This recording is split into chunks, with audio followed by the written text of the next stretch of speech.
Right, we are live. Hey guys, how's it going? Welcome back to the Kiwi Lads channel. We are back for another match of the URC. This one, the Bulls up against the Scarlets. Now, the Bulls have a great win under their belt from just last week up against the Dragons. Now looking to make it 2 from 2 up against the Welsh sides. Away from home for the Scarlets, their season is theoretically over in terms of the overall standings, but they can still put in a decent kind of effort here to, I guess, in some regards, ruin other teams' chances of better playoff positions and also just end the season on a little bit of a high for a side that on paper don't look too shabby heading into this contest. Looking through, it is Matthias, Ryan Elias and Henry Thomas as the front row. The big man Sam Lousy, the Tongan, in the number 4 jersey with Max Douglas sitting there at 5. Tame Plumtree, he is at 6. Jared Taylor at 7 and Fletcher Anderson closes out the 4-pack. As the number 8, Dane Blacker alongside Joe Hawkins in the 19 combination. Max Page out on the left wing. Eddie James and Joe Roberts make up the midfield with Callum Willie and also Liam Murray as the number 15. For the Bulls, it is Gerhard Stennekamp alongside him, Johan Robela and Wilco Lowe. Close out the Bulls front row, Ruan Vermaak and Ruan Nokia as the locking duo with Marcel Kutsia, Elric Lowe and Cameron Honeycomb back in that number 8 jersey. It has been great to see him playing throughout the last few weeks. It was a very long time that we didn't get to see him in that Bulls kit, but now he's been starting to make a bit of an impact once again in that number 8 jersey. Ambros Papier alongside Andre Pollard as that 9 and 10 combination. Kurtley Arendse at 11, Harold Foster and Stedman Khans in the midfield. Cheswell Juster out on the right wing and David Creel at number 15. So no Billy LaRue in the starting lineup. Instead, he will be making his way off of the bench. They've also got Gumeri, another player who's been able to be a bit of an impact sub at times. We have got there, hello again from Scotland, UK. Hope all's well with you in the channel. Says Pure Loyalist, and it is great to have you back once again. We have got Charles here too. And also Yanko said, how's it, Hamish? Welcome back. Hope you're doing extremely well. Says Yanko, I did see the results of the other games. Munster were able to get themselves that win that they were expected to up against Ulster in that matchup. And then also a good win for the Lions again. Going from 21-0 up at halftime, scoring twice in the second half.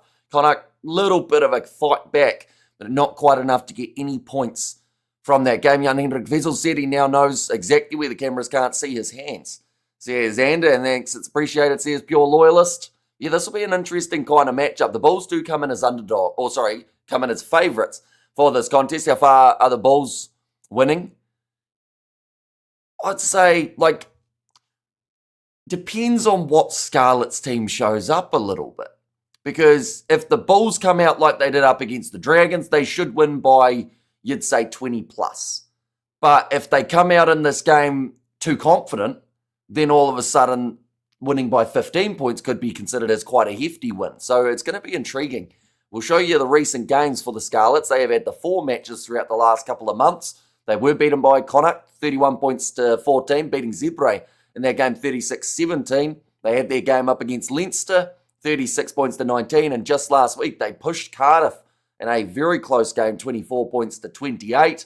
And honestly, there's been so many close games throughout the first day of the URC for this round. So maybe we're due for a close game on this day. But more than likely, the Bulls should be able to take control, do what they did in their game last week up against the Dragons, 47 points to 7. They have had a little bit of time off as well in terms of the week before that. They were fresh, ready to go after their loss in the round of 16 of the Champions Cup. They also get the week off next week, which is something that someone like an Ulster cannot say. In fact, Ulster, Leinster, I want to say and the Dragons. They're the 3 sides that do not get a break from the rugby world as they have to play their Challenge and Champions Cup games just around the corner as well. We have got the Alexander and I know you're looking forward to a great match. Says Ruth. Yeah, the Lions got a bit sloppy at the end. Could have been a more satisfying win. But I'll take it, says Yanko. And at the end of the day, still a 5-point victory in terms of the overall standings. Does boost them up quite nicely. I believe they're about 5th, maybe even higher than that now. The Lions, they are 3rd, my apologies. They have managed to sneak for now above Leinster and also above Munster, even though they got themselves the victory in their most recent game. We have got there, I hope the Bulls win, says Leanne Honeycomb. Is that any relation to the man in the number 8 jersey, Cameron Honeycomb? Of course, recently returning for injury. That man looking to to put in a bit of a statement near the end of the season. I will mention that for the Bulls, due to their points differential, if they won this game with a bonus point, they would go right up to 5th in the overall standings. They would go ahead of Munster and Cardiff, who are both on the 50 points. But that is only if they win this game with a bonus point, although it hasn't been too often recently. The Bulls haven't been able to score themselves 4 tries in their matches. I feel like they have actually started to find that little bit more of a form. There were some nervous moments mid-season. We saw a massive losing streak for the Bulls side, a longer one than we had seen in almost ever. But they've bounced back, and now it seems like they're starting to take their season in the right direction at the best possible time. They still have potential of finishing. The crazy thing is, theoretically, they can finish still top of the overall table, depending on what some of the other results are. But top 4 of course, will be the main goal. That way you get yourself that home quarter final, and you get some sort of advantage heading into those playoff games. We have got, hello everyone, go the Bulls from a Sharks man. See, here's Clifton there, and 35-14 for the Bulls. Let the record show. See, here's Xander, and the Bulls power. Let's go, boys. From Roof there, that's my uncle, says Leanne Honeycomb.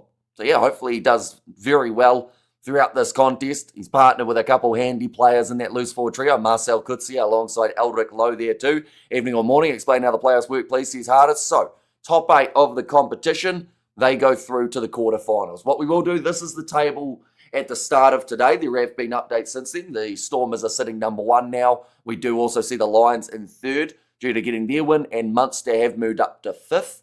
But, as you can see, the sides with the slightly different coloured green, that is home field advantage for the quarterfinals. So 1 versus 8, 2 versus 7, 3 versus 6, 4 versus 5. So, yeah, top 4 sides, they get the home field advantage. And then the best 2 qualifiers out of those teams who do get the victories get themselves the home semi-final. So, theoretically, if it was really, really crazy, you could see the bottom 4 of the quarterfinals become the main teams, right? And then from there, 5 and 6 would have the home games. But ideally, in a perfect world, you'll see maybe 1 and 2 host the semi-finals, and then number 1, whoever's at the very top at the moment, it's the Stormers, they would then host the final. Hopefully that makes sense. Now, Fletcher Anderson is captain for the Scarlets. He is indeed. Yeah, I was quite surprised as well, to be fair, but Tame Plumtree can't stay on the field for more than 5 minutes, so that's why they had to take him out of the equation. We have got there how many games left, says Anderson. So we have got this game, and then we've got the 2 games of Super Rugby Pacific Super Round. They are coming up in the relatively near future, less than 8 hours' time, until the first kickoff of that one, Highlanders versus Moana Pacifica. And we have got there, I hope so, says Leanne, and also 48-28. Favour of the Bulls is Ruth's prediction there. This game only sitting around 7 minutes away from kickoff, ladies and gentlemen. And also I will mention, during this match, there is another game. That is Benetton versus Leinster. Now, ideally what I'm going to be trying to do is a little bit of multitasking. We are going to have that that Benetton-Leinster game in the bottom corner of the screen so that I can keep up to date with what is happening there. As Leinster, if they win that game by an absolutely huge margin, which they shouldn't, they have to beat them by about 83 points. But if they did, they would then go to top of the table. But more than likely drawing, I'd say, with points alongside the Stormers. And number 1, I'm just at the stages of learning to understand the ins and outs. It's totally different from UK football. So comments may be minimal, says Pure Loyalist. That is no worries whatsoever. And if you have any questions, be sure to fire them through the chat. Normally, they're met with a warm reception from the viewers and the chatters. So, yeah, be sure to throw them in if you have any good questions. And if I have any way of answering them, I will, of course, try to. Any South African Scarlets other than 7 and 16? I don't think there's too many others across the team. I know, of course, you've got your classic Marnus van der Merwe, but outside of that, and Jared Taylor, I don't think there's too many South African connections in the side as a whole. Oh, you think 2 more, says Yanko? Who else would it be? I know that a lot of these guys recently have had opportunities to represent the Welsh. We've also got Sam Lalsi, the big Tongan, in that locking duo.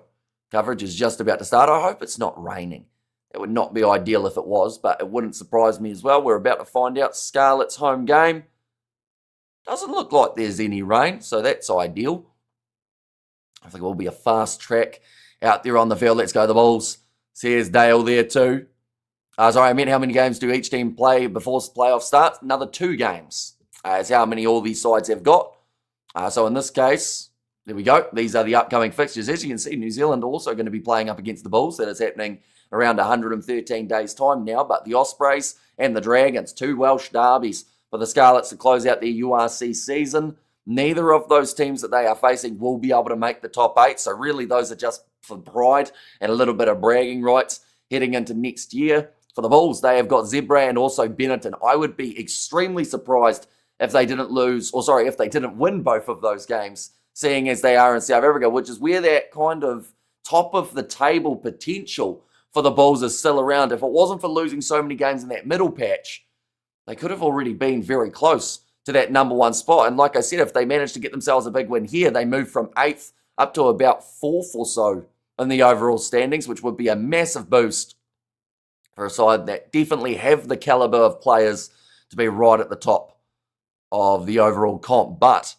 Scarlets, they are looking to cause a little bit of an upset here. And if they were to win this game, not only does it mean that this Bulls side would not move up to 4th, but it would also mean that they have a little bit more pressure on them to get themselves the victories in those next 2 games, or else they could potentially miss out on the top 8. And I don't think many people want to see that. They want to see the Bulls somewhere towards those playoff games, although the lower they finish in the rankings, the more likely it is that they will face up against one of those South African other sides in the contest. We have got there 2 more games, and I don't think there are any South Africans in the Scarlets, or any other South Africans in the Scarlets, says Yanko. And hello, says Kentucky Fried Chicken. Welcome in. Hope you are doing well. We have got there the Crusaders' new stadium. Looks like the Millennium Stadium. What do you think? Islander Stadium in Dunedin has also got a closed roof, says Hardis.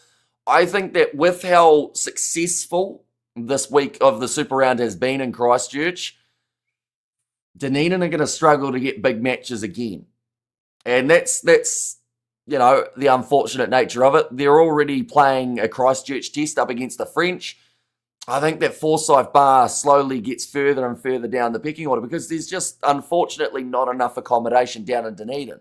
A while ago, they were trying to get a new big complex going, or I think it was going to be a big hotel, but it all got turned down.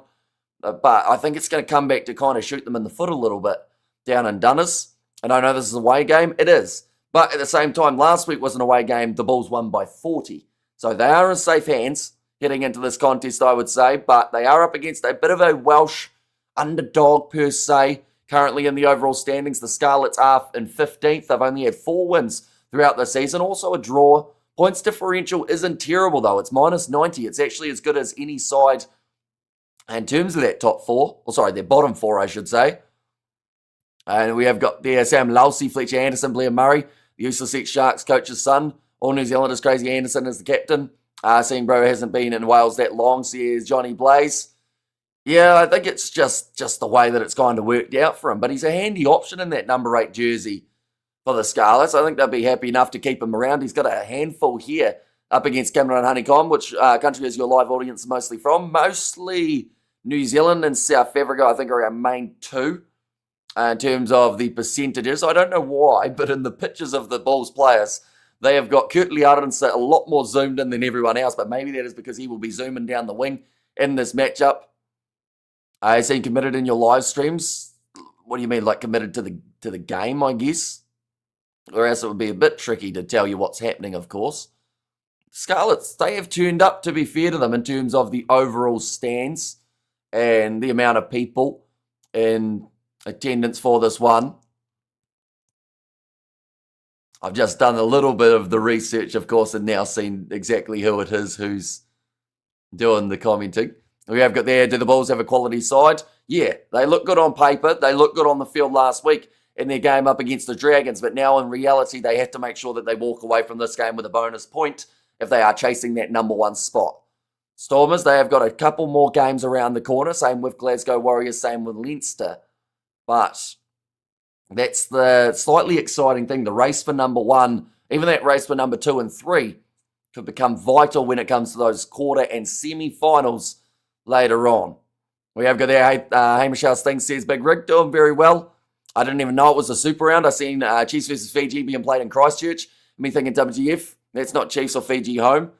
why the hell are they playing down there, says Johnny Blaze. But yeah, the Super Round, it's a lot nicer looking at a stadium with people in it rather than watching the games at Amy Park. Like, no offence to the Rebels in Melbourne, but it never felt like a very Super Round when you have 5,000 in attendance. And Scarlets 30, Bulls 25. Says Mohadeen, did you see Italy beat Scotland? I didn't. It's a big result. Right, the ball is being delivered onto the field. It looks like the Bulls are going to be kicking off this one from left to right. It's a good day. It is Nieci in charge of this game with Rossini as the TMO, so a nice Italian connection in terms of the officiating today. Dominating them, it was a big shock. Says Big Rig. So it still sits at the moment, right, England and France undefeated for the Women's Six Nations, I believe.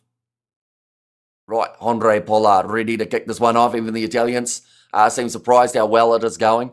Says Big Rig. I mean, you take the wins when you can get them, and definitely in a competition like the Women's Six Nations, you want to make that statement. Nicely taken off the kickoff. That was by Max Douglas. Scarlets, they have to start quick here, because if they don't, they're going to be in a bit of trouble. Are you going to a wedding or are you going to prison, says Xander? Potentially neither would be ideal, I would think. We have got the Howser Amish.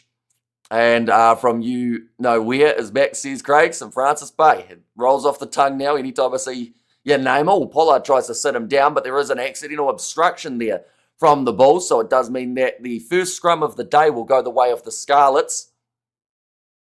Certainly quite a punch that the Bulls can pick. It was Ruan Vermaak there who did just get himself in the wrong place, but Gerhard Stennekamp, Johan Robela, Wilco Low up the front, the Springbok connection there. We ain't going to win many scrums, says Fleshin, so they definitely have to make the most of this one. The fact that they have got the scrum feed. Spaghetti beats haggis, says Ruth. I love it, Hamish. Thanks, bro. How's your day so far? It's been all right. I got like a little sleep before, so does that mean that now I've started my new day in some regards? So I guess short is the correct answer there. On the far side, both front rows have gone down. I think the Scarlets are definitely going to be feeling the power of this Bulls pack, though. Now, hold on. They get to roll it in. It's a fair different thing from going their way, says Yanko. There's a lot of chat going on in this first scrum. I don't know whether or not the referee's microphone is tuned up more than normal, but it sounds like both sides are really firing themselves up, ready to pack down. Well, this one, 2 minutes into the contest, still plenty of time remaining for these sides to chase the bonus point for the Bulls. If they do get the bonus point from this game, they can potentially pop very nicely up on the table. Okay, referee's already annoyed with these two sides. It didn't take too long at all. But the first scrum of the day, referees going, look, boys, we've talked about this. Just do what we're supposed to do in this scenario. And glad you're back doing the commentary. Hano did very well, says Ruth. And I was glad to see that it was a relatively high-scoring game, that one. As I always worried that if I pop away for a game, it's going to be a low-scoring one and just set the other person up who is covering it. Right, Leinster Benetton has also started, ladies and gents, and we've got that in the bottom corner, so we'll keep you updated in that regard. Have you ever been to Mount Cook in New Zealand? I have not. The all penalty goes the way of the Bulls off the first scrum of the day. It looks like Sam Lousy has actually hurt his shoulder in that scrum, playing from the second row in that case, but it goes against, I believe that would have been Henry Thomas. Andre Pollard, he will look to boot this ball into touch and has just done that, but he had never been to Mount Cook. George really wants to go at some stage, but I don't know when he's planning on doing that. And that's what I meant, says Yanko. And there, yeah, Sam Lousy, sore shoulder in this case. I don't actually know what happened, whether or not it was just in that scrum, maybe a twist or something. But you don't normally see a lot getting injured in a scrum, unless, of course, there's a huge amount of pressure transitioning through and going to the back of said scrum. Do you think Ulster and Cardiff Rugby beat the Stormers? Says Mohadeen. Away from home's a bit of a trickier one for the Stormers. I definitely think they'd be more confident at home for that one, but I'd say they'd be like, they'd really want 2 from 2, but 1 from 2 would be maybe enough. I'm loving a bit of Haino, no offense to Rugby Itch, but he's that bit better. Says Flesh in there. Yeah, unless we try and get Haino for a Super Rugby game, then there is guaranteed lightning, and that is a guaranteed run and a half from Chiswell Yusta. Goes up the middle of the field and scores the first try of this contest. It is a great start to the contest for the Bulls, but the pace from the youngster was not too long ago. We saw him tearing it up in the Under-20 Rugby Championship. That is starting in only a couple days' time. We'll be covering that on the channel as well. George wants to go because the world cook is motivated, or the word cook is motivated via food. Yeah, well, he's a little bit of an interesting specimen, George, because some of nature doesn't interest him whatsoever. Like, wouldn't care less, but every once in a while, I think it's just the scenery around it and the fact that it's a big mountain. He just goes, I really want to see what's around it. Because every once in a while, we'll be driving somewhere and he'll go, what's that mountain? And I'll go, look, I don't know. I don't know what it is. But he'll research that mountain and then come back the next week and tell me all about it. We have got there, I know it's taken over your channel, and Tim also says, Mahadeen, does that mean I get the weekends off? Be ideal, and I'll probably still end up watching the rugby just without the streams. You're actually a few seconds ahead of me this time. That's how tight your setup is, says Gold Ranch. I will mention the kick has gone over from Pollard too, so that is making the score now 7-0 in favour of the Bulls. There's a good start to this contest, breaking through the defence very nicely. To use it, and Bros Papier. And the Bullocks scored, says Fleshin. One is going to be kicked downfield. Beautiful take from Kurtley Arendse. Just couldn't quite free up the hands. Stan Plumtree was all over him.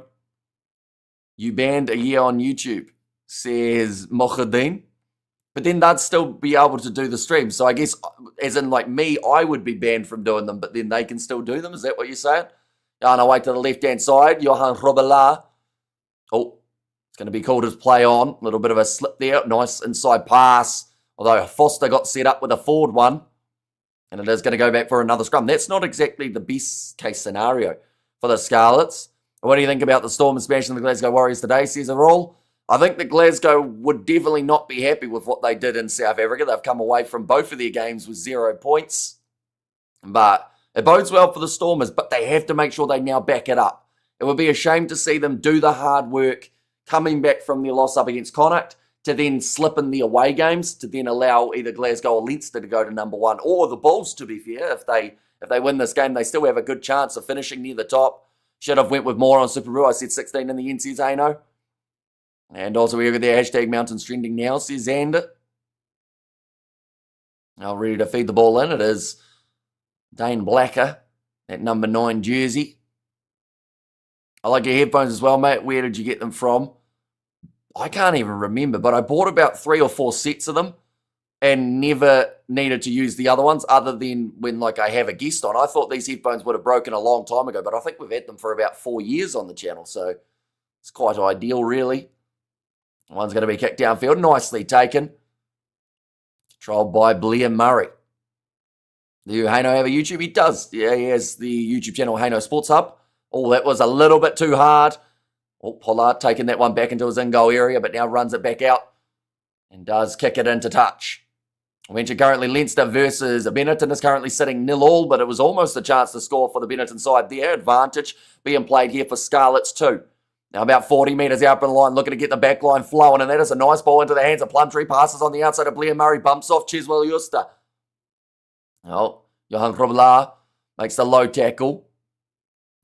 Now it's going to be an advantage for the offside still being played for the Scarlets. We'll go back now for the penalty. Tano the dude with glasses, he is, yes.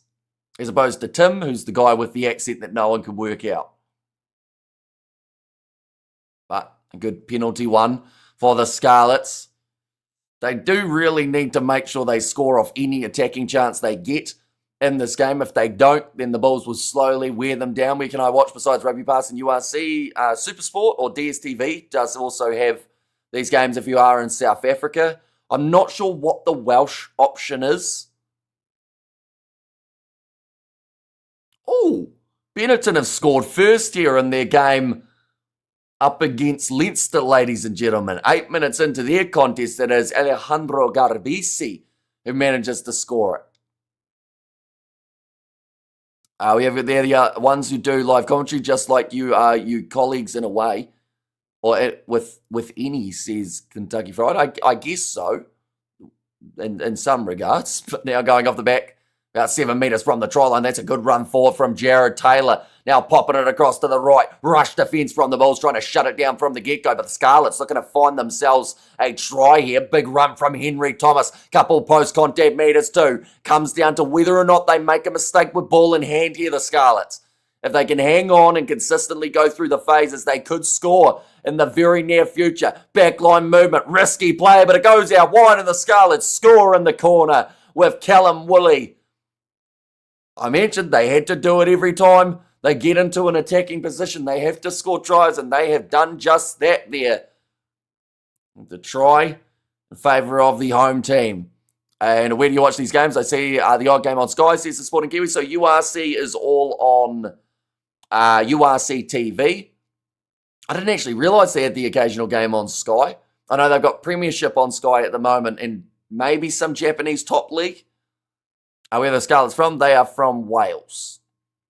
And tell you what, the Welsh team there, scoring something that not many anticipated this early on in the game anyway. And also we have got their Welsh at back, Scarlett Johansson, says Ruth. And Hamish is the big boss and the only one. Sometimes he has a guest to make it even more entertaining, says Ruth. Now going for this kick.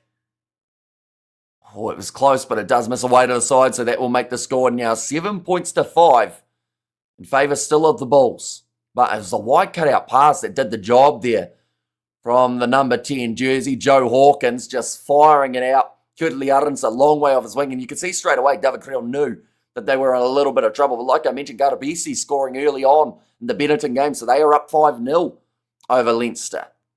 I know they used to have the games on TVNZ on demand, but I think they stopped showing them. Yeah, they used to do the South African games, which was great, but then they got rid of it, sadly, which, yeah, added another subscription to the quite long list. Joe Hawkins underrated, says, hey, no. What exactly is a Scarlet? Is that a baby dragon, like a red creature thingy? I'm not sure. It's got wings, though, in the picture. But then a lot of Welsh things do seem to have wings involving dragons and whatnot. There is going to be a scrum feed here for the Scarlets just outside of their 22. Are you a school teacher as well? Nah, that would be one of the worst jobs in the world, I have to say. Like, they don't get paid anywhere near enough nowadays with the way that kids are. Like, it must suck. Scarlet means red, says Sven. Is Glasgow from Scotland? Yes. And word on the street is that the Bulls are begging Jake White to come back, says Xander. Well, yeah, but they're not sitting too badly at the moment. Like 8th in the overall standings. I think they're starting to peak at the right time here. 3 bonus point wins throughout their last 3 games would actually result in them being top 3, maybe even top 2. So I don't think it's all doom and gloom, but they have to win the title for this Bulls side if, you know, if they really want to make a statement. They've had many finals. In fact, I think they've been involved in the last about 3 or so. But they haven't been able to get the victory, or they've had 3 finals in total or something like that, maybe even 4, and haven't managed to walk away with a URC championship yet. Lose the being a school teacher and swear at the kids and get sacked within 1 week, or lose the plot, says Johnny. Yeah. Like, and the thing is, you just, like, if they're misbehaving, you can't do anything about it. You know, you just have to sit there and go, is that the right thing that we should do? Please leave the classroom. They go, no, I don't want to. And then all of a sudden you sit there and you go, oh, well, it looks like I can't teach anyone anything. We have got there, here comes the penalty and field position for the Scarlets. And Red Bull has wings. So here's Bruce. It must be tape or something, but it looks like the ref has a massive ear. Does he? Oh, free kick. Goes the way of the Scarlets. Yeah, it looks like it's the ear or the earpiece with tape around it. But Scarlets was just ruled as a free kick rather than a penalty, so they will look to just boot this one downfield as it is just outside of the 22 as well. Were you a teacher? No. But I do know of teachers who hate their job currently because of the fact that kids are so annoying nowadays. Now, Errol Foster passes on the outside to Kutli Aronsa. Like, I coach a kids' cricket team. That's luckily only like 10 of them. But I can't imagine having to try and tell 30 kids what to do. Sam Lousy, formerly of the New South Wales Waratahs. I see him in the Scarlets team, says the Sporting Kiwi. The big man, the big Tongan. Oh, and he almost charged that one down. A bit of a shoulder soreness earlier on in the game, but looks like he has recovered. Nice hands from Blair Murray. They thought about going downfield, the Scarlets, but instead will run it up to the halfway line. And 3 out of 4 finals. Says Haino. Going away to the right-hand side. Oh, that one's gone straight into touch. A little bit of a miscommunication there from the Scarlets on attack. And so it's a colour, sort of like Queensland Reds or Auckland Blues. And hearing 6-7 all day would annoy the out of me, says the Sporting Kiwi. Sam Lousy, formerly of the New Zealand Warriors Rugby League. Says Johnny Blaze. And that one's just been put in behind. They were looking for the back line for the Scarlets. Just ended up going too far forward. Nicely taken. Oh, it's going to be well controlled by Robillard. And there is the knock on there from the Bulls. So Scarlets will have themselves yet again another scrum feed. It's a crisis in the UK that no one wants to be a teacher or teacher's aide because it's low pay and kids are so horrible now. So here's Big Rick. How's your mum and dad? They are currently away on a golfing trip. But hopefully they're doing all right. I haven't actually heard how they're going. And Welsh red jersey, Scarlets red, says Ruth. Another scrum feed. I don't know whether or not this is good for the Scarlets. Although they did get themselves a free kick from the last one, but certainly going to be tough. Leinster have taken the lead in their game up against Benetton, by the way, ladies and gents. Actually the same scoreline as this, with the away side sitting 7-5 up. What happened to Will Skelton's brother, who played for Waikato? Does he play anywhere? What was his first name? I haven't seen his name around anywhere in terms of these overseas sides that I can think of. I'm doing better than Scotland right now. Says Big Rig, backline movement now with Blair Murray. Decides to go himself, gets through Foster. Oh, he sits down and Bros Papia. And what was a very nice fend, but now the Scarlets breaking tackles for fun. In quick succession, almost a turnover chance for Marcel Kurtzia. But now, Scarlets on the attack about 30 metres out from the try line.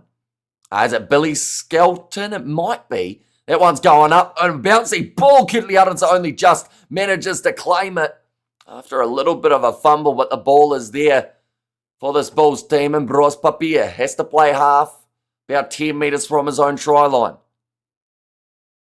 Ulrich Lowe, just a setting carry there. How was your prediction for the Super Rugby Pacific play? Says Hardis. So as in like the playoffs, I think we're going to see Blues Chiefs Hurricanes top 3. I think we're going to see Crusaders play one of them. And the interesting thing is, I think by then the Crusaders may find a bit of rhythm and they might end up, whoever they face, have them as the lucky loser. And then it will be all 4 New Zealand sides through to the semi-finals.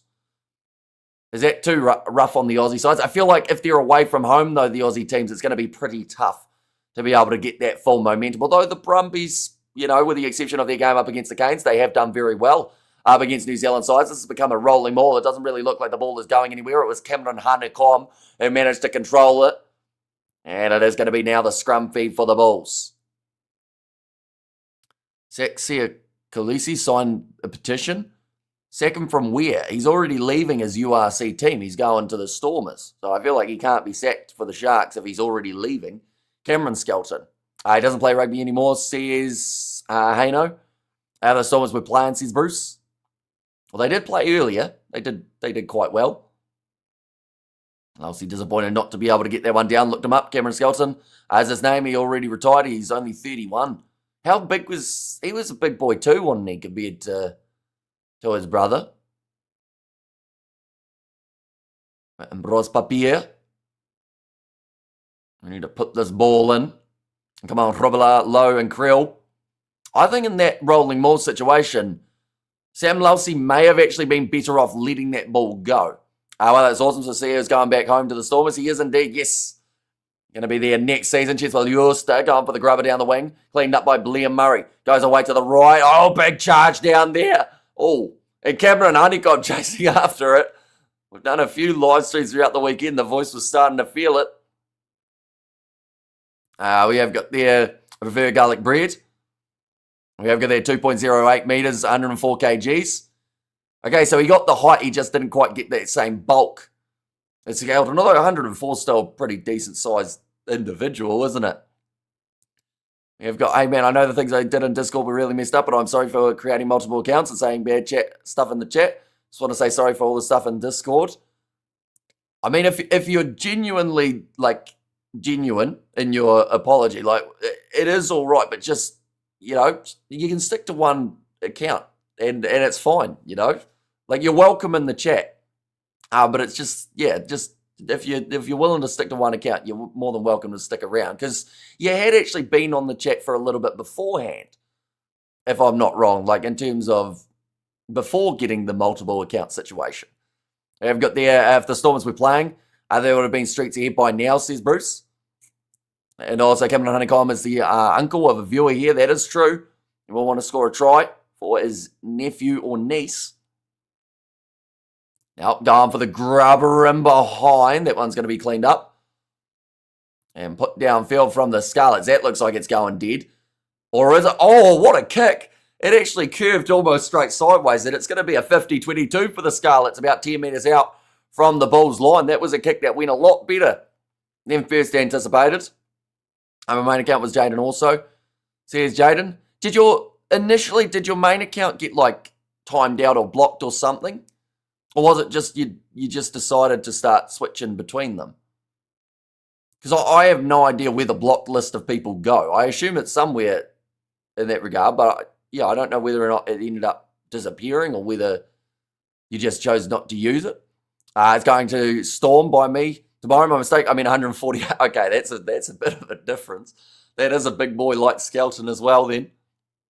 Well, we have never versed the Scarlets in Wales. Haven't they? That seems like the Scarlets have had the rough end of the stick then in that regard. Jack Conan, he's passing it out wide there for Leinster, who are looking to get another try going here. Now sitting 7 points to 5 up over Benetton at this point in time, and what has been a pretty busy day in the URC. I'm all for recognising a good kick, but come on, that bounce had to be pure dumb luck. There's no way to control that. Like I said, it bounced straight sideways. It looked like it was going dead to me anyway. But, somehow, straight sideways, into touch. And now the Scarlets have a very good attacking chance. We have got their...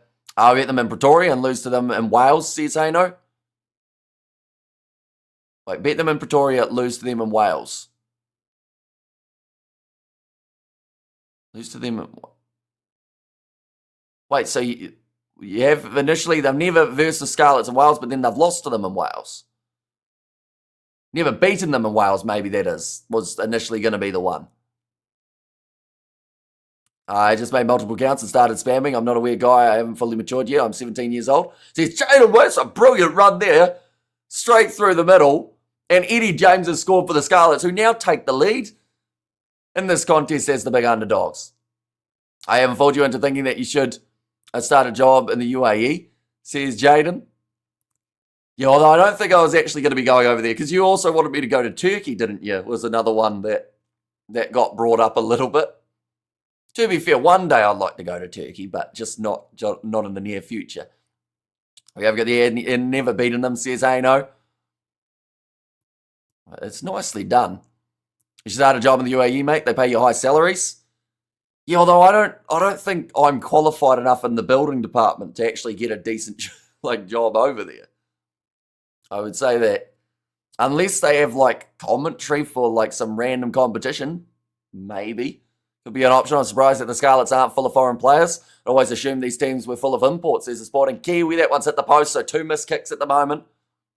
Hamish wants to go to Turkey at Thanksgiving. But it's a nice ball initially, just feeding Eddie James straight through. I was also future Romeo Holmes, who's fighting with a guy in the T20 World Cup final. says Jaden. You've had a busy few months, to be fair. I was quite mad I wanted New Zealand to win badly. Yeah.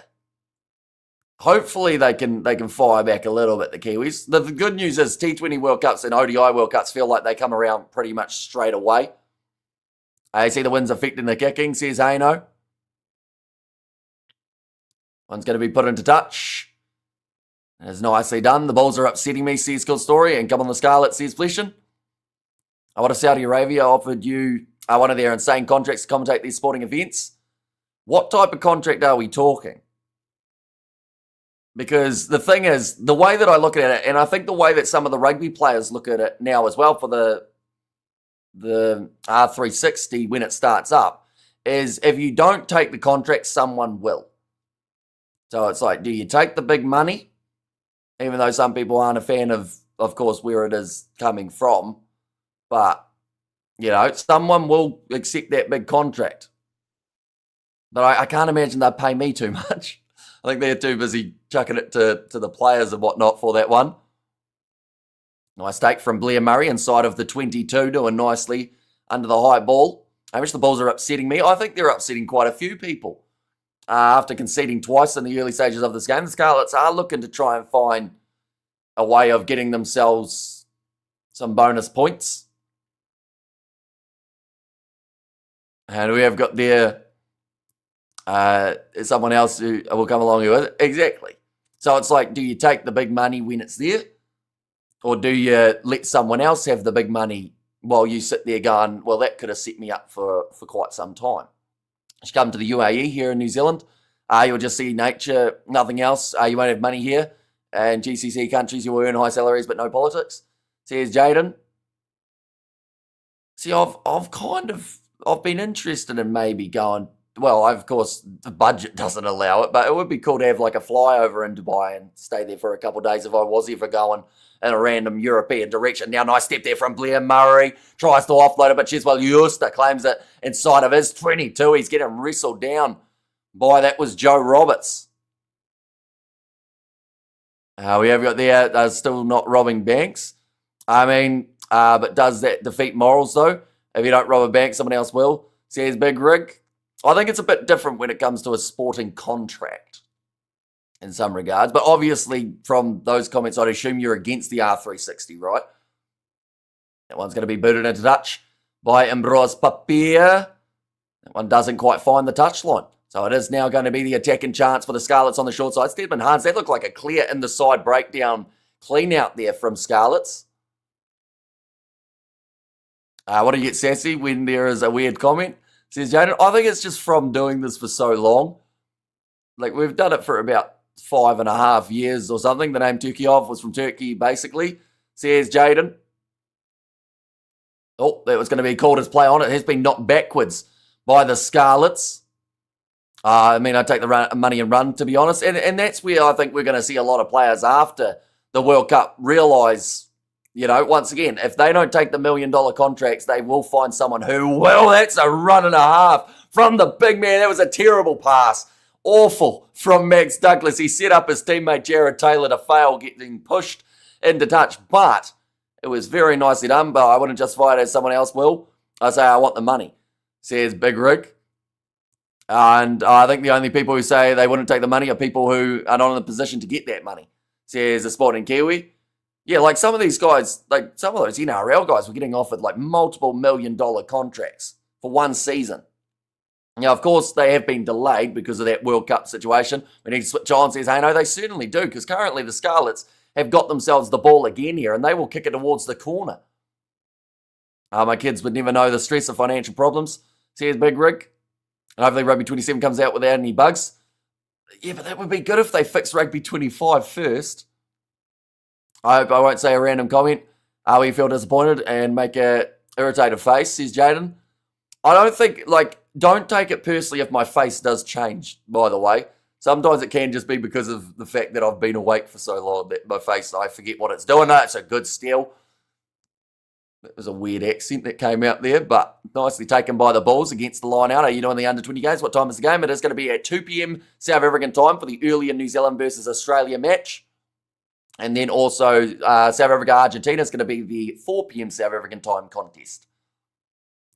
What's going on here? I thought Scarlets were not that good. Well, they're not supposed to be, but they're going all right at this point in time. They've got themselves the 2 tries. They'll regret missing those the conversions, though, I do think. It's just going to be the same game. I'm not buying it. I just get the people who made United Rugby to make a new game, says the Sporting Kiwi. Yeah, because the problem is they don't fix the original game, then they bring out a new one. But they currently in Rugby 25, they don't even have the option of being able to customize a team. And the game's like a year old. I never got offered millions, but I've turned down high-paying jobs from gambling companies. Says Big Rick going away to the left-hand side. That's a big collision on Marcel Coetzee, a bit high. And the tackle from the captain, Fletcher Anderson, bit of captain-on-captain action out there on the field. Little grubber attempted in behind from Harold Foster, but well cleaned up by Ryan Elias. Was ready for it. We have got the, did you also like the edit? Which I sent, one second, we'll come back to that. Nice run from Sam Lousy. They sit about 40 metres out from the line. Scarlets on the attack once more. A bit of a shuffle there from Matthias. Now, change of direction. Once again, ball on the outside. Sam Lousy, tackled by Stedman Hans, who's straight on the ball, but just loses the footing afterwards. Now back across to the left-hand side. Now chip in behind. This one's going... he's dropped the ball, though. He was looking up at the player in front of him. And the shirt has been ripped off for Richard Creel. He's running around with the training bra on at the moment. Now pick and go from Harold Foster. And Bros Papia with him, who's normally lightning quick. Trying to show off the pace there. The shuffle step from him. Change of direction. He's smashed, although... he does get the offload away. Elric Lowe. Now one more offload. It's Andre Pollard who ends up in the support run and the try for the Bulls number 10. That was quite the build-up and a bit of non-stop action between the two sides. It was the mistake initially from, I believe it was Eddie James down the other end of the field off the chip and behind. And then the pick and go from Harold Foster was effective. And Bros Papia, you normally back him 9 times out of 10 to be able to finish that try, but just couldn't quite get past. Sits down one of the Scarlets players, a couple quick offloads, and then well worked on the outside to Andre Pollard. Rugby 08 still undefeated. Yeah, that still is, in a lot of people's opinions, the best rugby game out there. But we have got, where was that one earlier on that I did start reading? Did you like the edit when I send you on the Discord? Was name a country for an edit. Was about New Zealand. I did see that one. And also there was a video about day in the life of KFC, wasn't there? If I am correct. South New Zealanders are really mature. You are from South, right? Yeah, but I wouldn't call myself mature at all. I still laugh when someone farts and I'm 26 years old. You know, that kick has gone over from Andre Pollard, now making the score 10 points to 14 between these two sides. Sasha scored, Andre Pollard scored, says Mohadin. And, well, finally some points again for the Bulls. Why are they struggling here? I think they just maybe didn't expect the Scarlets to be firing back as much as they are. Old games generalisation are way more substantial than new ones, says Big Rick. And also fabulous work for the Bulls. This one's going to be kicked off now for the Scarlets. That's a long kickoff. Down to about 10 metres out from their own line now. The Bulls looking to run it back with Eldrick Lowe. Tackle has been made. Oh, it's almost a tip tackle there, and one of the Welsh players not too happy about it, but the penalty is going to be awarded in favour of the Bulls. Side entry from Kemsley Matthias. I love Rugby 08, but the one thing I didn't like was if a player was playing out of their usual position, they would drop the ball every time they would get the ball. That was very annoying. And one little mechanic in that game that felt like it always came in at the wrong time. You wouldn't have been able to do a hybrid player in that type of game because it would have just had it dropping all the day. A day out for KFC with George would be good. I think it's been tricky to organise. We've done a couple recording sessions and whatnot, not KFC involved, but maybe in the next month or so, if we're lucky. I think the reason you accepted my apology, because I am your biggest fan, says Jaden. I also think that life's just too short to hold grudges. You know, like, most people would have said some of the stuff you said was that bad that you shouldn't have any sort of chance of redemption. But, like, at the end of the day, like, life's short. Could all be dead tomorrow, so might as well make the most of it. That's a bit deep, isn't it? Oh, my reviewer is still live streaming also. He's doing it in Afrikaans language, so I don't understand, says Johnny. Yeah, he's still going strong. Johan. That one's going to be put high towards the halfway line. Jeez, well, Justa manages to slap it back to Cameron Honeycomb. Or Honeycomb, I should say. Looking for the offload. That was risky, but it is going to sit up for Rowan Vermaak. Another on with the chicken dipper. Now I'm craving a KFC Boxmaster. One's going to be booted downfield. Best commentator on YouTube. Greetings from Namibia. Says Francois. Greatly appreciated you popping in. But yeah, plenty more still to come in the near future. We've got Champions Cup and Challenge Cup next week. Super Rugby in there. And no point going to your grave mad. I like it when you see old athletes make peace with dudes they used to have beef with. And also, you should be the nicest person of the year in the whole world. But now, all is there. I'm back into the pocket. This one's down the middle of the field. Looks like Robert's got a bit too much on it. We'll go into the in-goal area, but won't have enough on it to go dead. Andre Pollard decides rather than a goal line dropout, they will instead kick this one into touch here, the Bulls. Scarlets line out about 25 out. The only person who will accept your apology is Hamish, no one else. Says Jaden. But I'm only accepting your apology if you are like serious about it and you aren't going to randomly spam on other accounts. Or else then it all kind of seems like it's like for nothing. Like you got to make sure you stick to your word there. Who's got the better game, Roygaard or Hotham? I'd go Roygaard, but I think Hotham has done very well this year, and I'll be a bit disappointed if he doesn't get an All Blacks opportunity. Bold call? No, well, some would even pick him above Ratama at the moment, wouldn't they?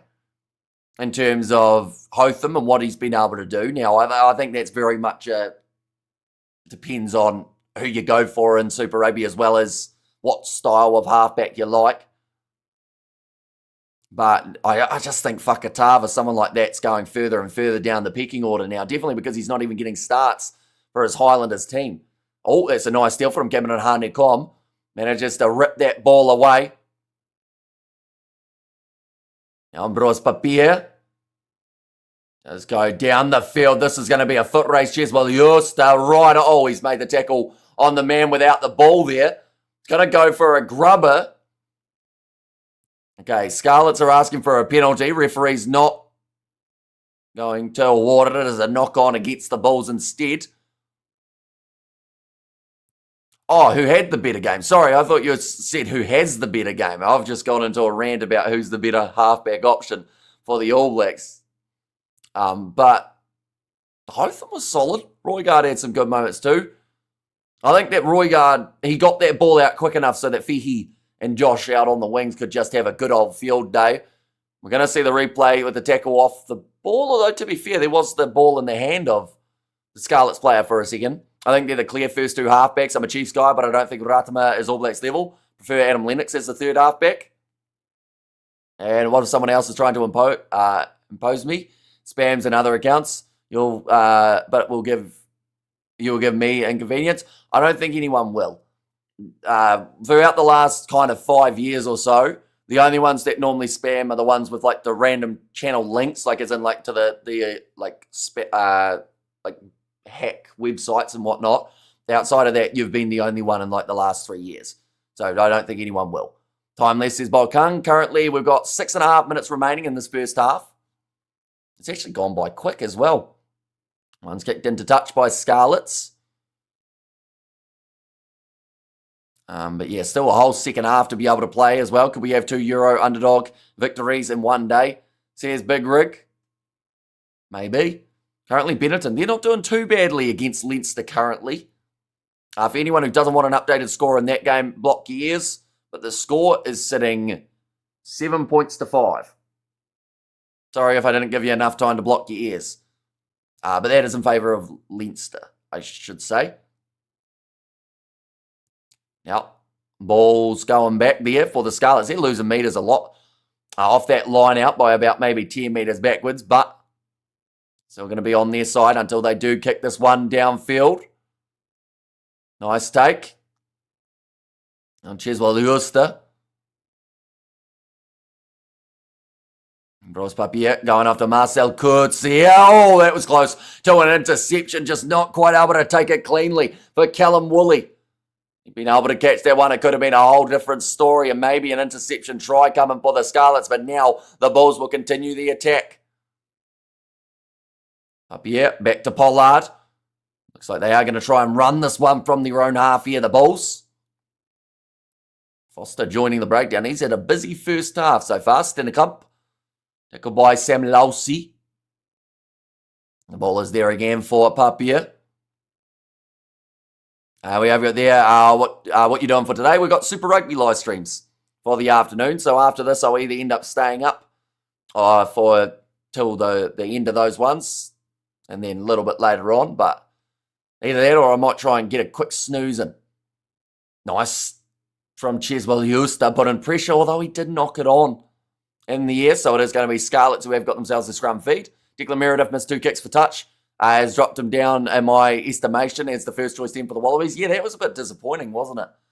Like, because he has been one that I've sung the praises of this season. He's managed to do very nicely under the high ball. Seems in control for the Brumbies, but yeah, he just had an absolute shocker in the stadium. And, missing for touch just, it's brutal to do it once, but to do it twice is a bit of a rough one. We have got there the time when I told you bro can't win a fight, you should buy power twister and hand grip. Will improve your hand and shoulder energy. Then you'll feel a bit more powerful, says Jaden. And also, I really like when you said you have to forgive people because life is short. That was one of the most mature comments I have seen this year, says Jaden. And when is your wedding, Xander says Mohadeen. When is my wedding? Well, I haven't even got a female acquaintance at this stage, so it's probably a good few years away. Now going away to to their right-hand side there, the Scarlets. I guess it's also my right. Everything's happening to my right because it is on that screen. Sam Lausey with the fend offload there too, almost through Honeycomb. Makes a brilliant tackle on Joe Roberts. Stops another counter-attacking chance for the Scarlets who are looking for the 50-22, although it was taken back and it does bounce just outside of that 22-metre line out here for the Bulls. Should marry a Blackfern, then you can call their games. It'd be cute. Says Big Rig. It'd be nice, wouldn't it? I haven't actually talked to any of the Black Ferns players, though, so I feel like I'm a little way away from becoming even an acquaintance for some of them. And we have got there, should have brought some Super Rugby teams with All Blacks when they tour South Africa. Says, how's it? Malcolm Marks and Fuff de Klerk team Lions win the entire comp. Says Johnny. And we have got there, doesn't even know when he is getting married. Yeah, well, it's very much circumstantial. I don't know who it would be to yet. Now, Ruan Nokia, he breaks the line. Grubbers in behind. That's a bit of a nothing kick from that man. And now, looking for a 50-22 was Blair Murray. Didn't quite get it the way that he would have liked. Hamish, the bookseller, is wearing various New Zealand sports shirts every time I see him. We can hear he's from New Zealand, says Cool Ranch. And just got to find their group chat and see who's interested. Or just randomly join the Black Ferns group chat and go, hello, everyone. I haven't mentioned or I haven't talked to any of you before, but I talk about you all the time on my live streams because I cover your games. And we have got there, Amy should marry Ruth. Oh, no, I read that one, didn't I? But I don't think Ruth's too interested. She is, I'm sure, lining up someone in South Africa outside of myself. Bros Papier is going to be kicking that one high.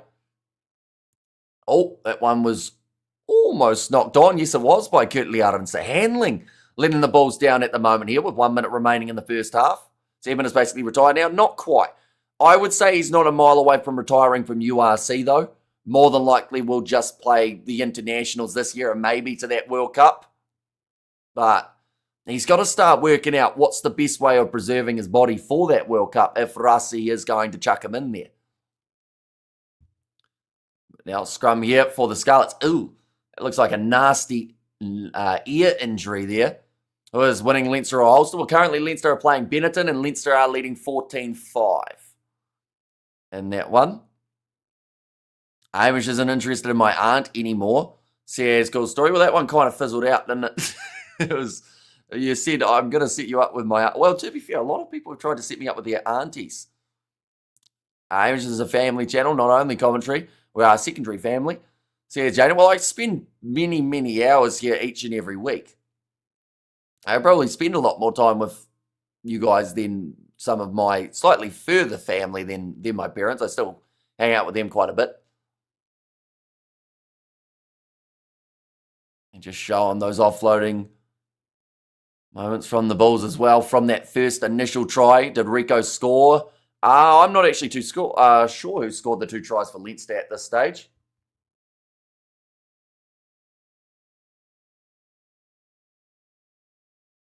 Second, we'll go like that and like that. Hopefully it will tell me. How did you sleep? Very short. It was quick, but I think it was an all right sleep. I'm not feeling completely tired. I have physics exam on Tuesday as well. Oh, see, I avoided physics and science. I went down what did I do? I did plant biology, astronomy, and geology. Because we had the choice of about 6 sciences. So I avoided human biology and avoided physics very well. And then there was one other that I could have done as well, but didn't end up doing it, seeing as you could only pick 3. Josh van der Fleer was the second try scorer. No try for Rico yet. Into the pocket. Scarlets are going to kick this one into touch on the halftime siren. And that's going to be a pretty handy half from the underdogs. 14 points to 10 in this contest. Both sides need 2 more tries to be able to get themselves a bonus point from this match. I avoided human biology. I see why you're not married, says Big Rig. Well, I just found it easier to work out plants. In terms of like photosynthesis and whatnot, that was much easier than trying to work out how all of the human body, like everything along that side work, nerves and muscles and all that stuff. Well, I was already doing that in PE too. So maybe I should have done it for science because then it was just a continuation. We have got there, I don't know what psychology is overhated. Or overrated, maybe that is. And big psychology, I think Hamish is mature because of psychology. And surprised we are leading. Yeah, it could have been 14-14 had the Scarlets been able to get their kicks over. But unable to do so. I mean, that'll be Hamish's line. Sorry, I never took human biology. Can you help me study? Says Yanko. It would probably get me some sort of restraining order, I would say. What about hydroponic plant systems? No, we didn't get to learn about that too often. There was one time that we did, but we didn't get to do too much with it. I got 100% on my exam this week. Nice. 100% is very tricky to do, I would think. I picked psychology as a class to study because there was a girl in it I had a crush on. Says Big Rig. Strategic. Did it work out? Anything along those lines? They are just doing the announcement over the loudspeaker. Scarlets are doing well in this game currently. Olivia Newton-John song, Let's Get Physical. Says Ruth. Is that who sings that song? I never knew that. She's the one who was in Greece, right? I never knew that was who sung Let's Get Physical. Though I wouldn't have known who to guess had I tried to guess it. Highlanders or Moana. Highlanders should get the job done. Do you go fishing? Not too often now. We used to a little bit, me and George, till we learnt that we weren't good at fishing. So nowadays it's a pretty expensive venture because we'll lose like 5 lures when going out there. So that's not ideal. Let's put them down in the second half. The South African way, says Young Co. No, but she was cool. We just stayed friends, says Big Rig. I was a teenager. I had a crush on every pretty girl. That was nice to me, says Big Rig. Hey guys, it's not the 80s anymore, says Cool Story Ranch. But also, do you know Pepsbox was my old account? That was actually the one which I created before Jaden. I did know that. I've known quite a few of the familiar, almost the little giveaways of some of the names on the accounts. You get that connection to the other ones. We have there, that's right, Hamish Grease, says Ruth. Yeah, I would have never guessed that she was the one who sung that song. Like it to be a head, Scarlet's kicking game, very good, says Hayno. The only kicking that's letting them down is off of the tee at this point in time. But if they can start converting a couple more of those in the second half and get themselves a bonus point, I think they'll be happy enough with this. Like, even this first half, of course, it's easier said than done to say just do what they did first half again. Because I would think that the Bulls currently, they will be listening to someone be very fired up in the changing sheds, telling them that half wasn't as good as it should have been, and to go out there and really start to go for it, see if they can secure that bonus point. And I Pips Box says, Ruth, what secret hacking material do you have, Mr. Hamish? That is undisclosed. Lucky to be ahead. And also, we've got, I think I missed a comment earlier on somewhere. Who wants to look inside a pair of lungs or a brain in half, says Ruth. And I was about 100% is awesome, says Johnny Blaze. Yeah, I definitely got far from 100% of my music exam that we did back at school. That was the only exam I failed, and it was the practical listening one, how you had to write down what notes you were hearing. But the problem was we didn't actually have it learnt throughout the regular year.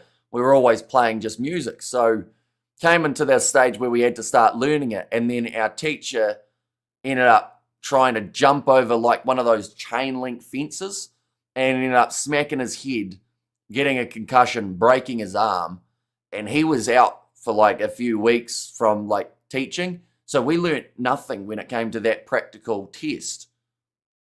So it was pretty much going and winging it, and I did not wing it very well at all. We over there, Buckius said rugby today is too soft, says Xander. That doesn't surprise me that Buckius would say that compared to what he used to do back in the day. I can't believe I got so high. Of course, on the quiz is what you're saying, on the exam, 100% rather than in the other way. We have got there Pips Fox, Jaden, Turkeyov, Future, Romeo, Holmes, KFC Clad, NZ Lad, Sherlock Holmes. There's a transition, says Jaden. You've been a busy man throughout the last few months, that is for sure. And just showing the highlights of the Scarlets tries that they have been able to get. She went very well on her own after those musical movies with John Travolta, says Ruth. So did that song come out after Grease? Does she have any other well-known songs that I would roughly know? Remembering that I'm pretty uncultured with everything. I don't, KFC Lad was the account because you never caught it, says Jaden. There was, I think KFC Lad did sneak in very shortly. Or a very brief amount of time, wasn't it? New Zealand Lad was even shorter though. Well, at least from memory. We have got there, I'm moving to Spain very soon, says Mohadin. Did you get Mallet's punditry? Or do you get Mallet's punditry? I think sometimes, although I don't normally get to hear it because I have it turned down. A chain is only as strong as its weakest link, says Brenton there. That was a strong chain on that day though.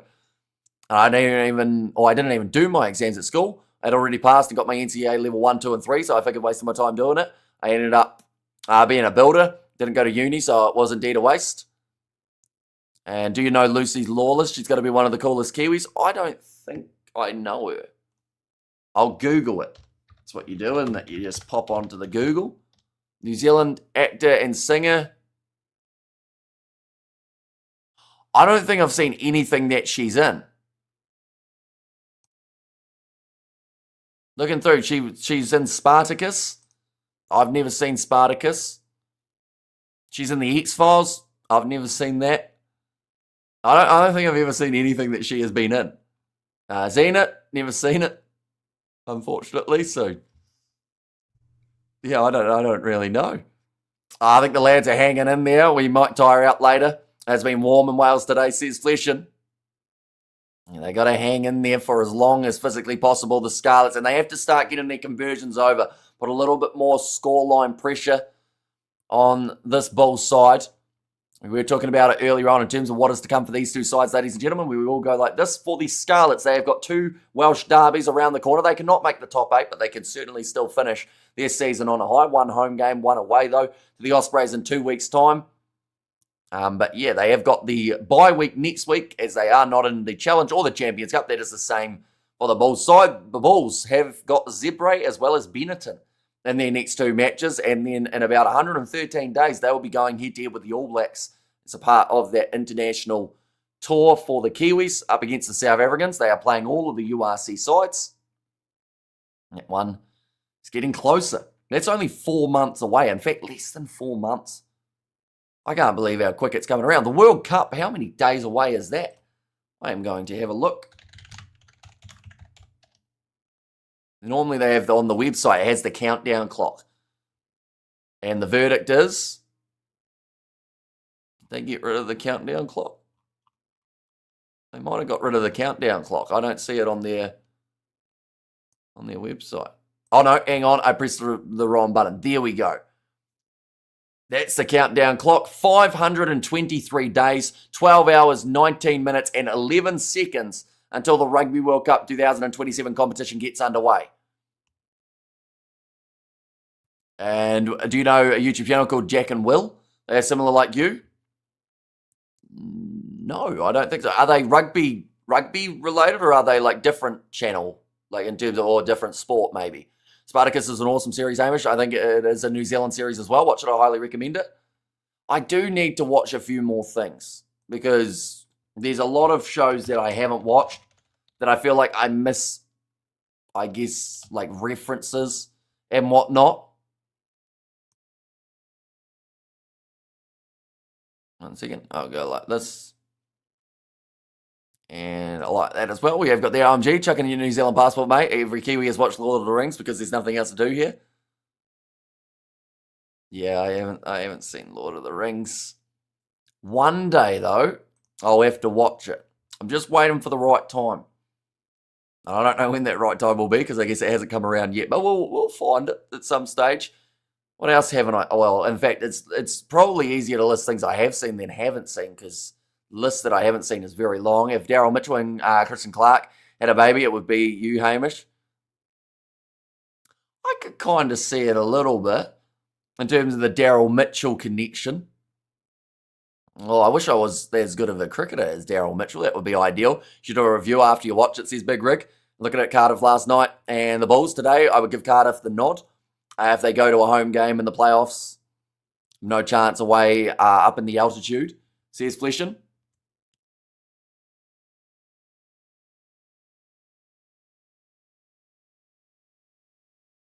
My phone just completely died. It had like a weird flash. Now it won't turn on. That is very unfortunate. Hopefully that's not the end of that phone. That phone's not that old. That would be annoying. No matter what you or what take you have, it would be hilarious, says Big Rig, for the movie review situation. How much do you like romantic love dramas, says Xander? I just like watching like anything that I can find, but I don't get a chance to watch it very often.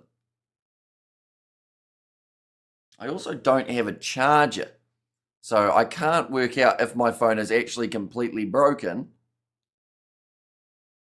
or whether it's just sleeping. It was on 100% though, so that's not good.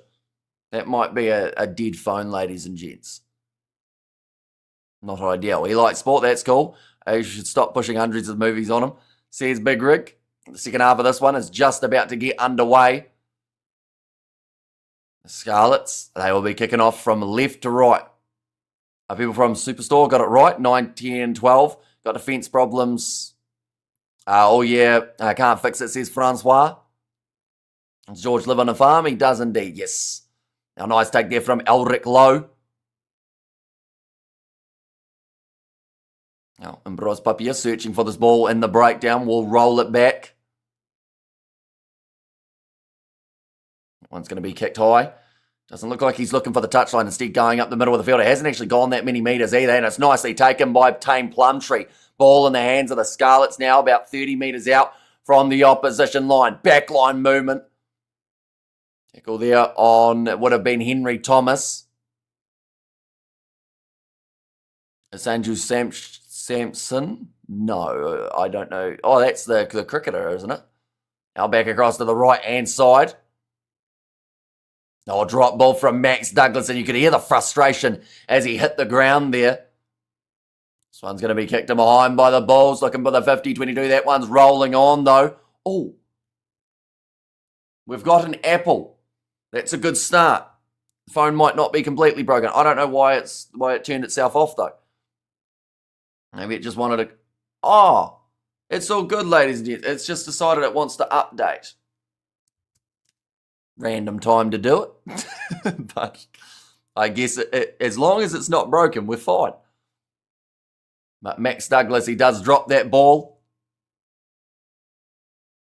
Only 9 points separating Leinster and Benetton. They are just about to get underway for their second half, but the goal line dropout here for the Scarlets.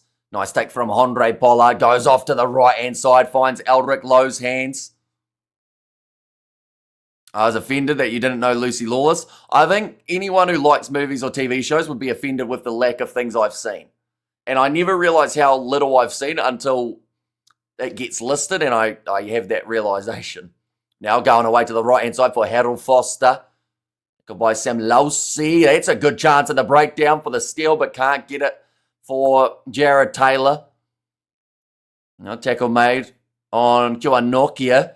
Andre Pollard inside pass to Stedman Hans. The guy who broke 5 million hearts of Kiwis, and I know Hamish, I was crying when New Zealand lost T20 World Cup final, says Jaden. Same with me, to be honest. Says Aino. Yeah, like you feel like you've watched a few things. Like, I feel like I've watched like movies and shows, but then you realise you've watched nothing that everyone else has watched. That's a penalty, though, in favour of the Scarlets. Looks like maybe Nokia's got a bit of a sore tailbone here. Hamish went to George's house when New Zealand lost T20 World Cup final and George consoled him, says Jaden. George probably still doesn't know that there was a Cricket World Cup. That's how little he follows anything cricket related. And keep in mind, we're all just talking about Western stuff, says Big Rick.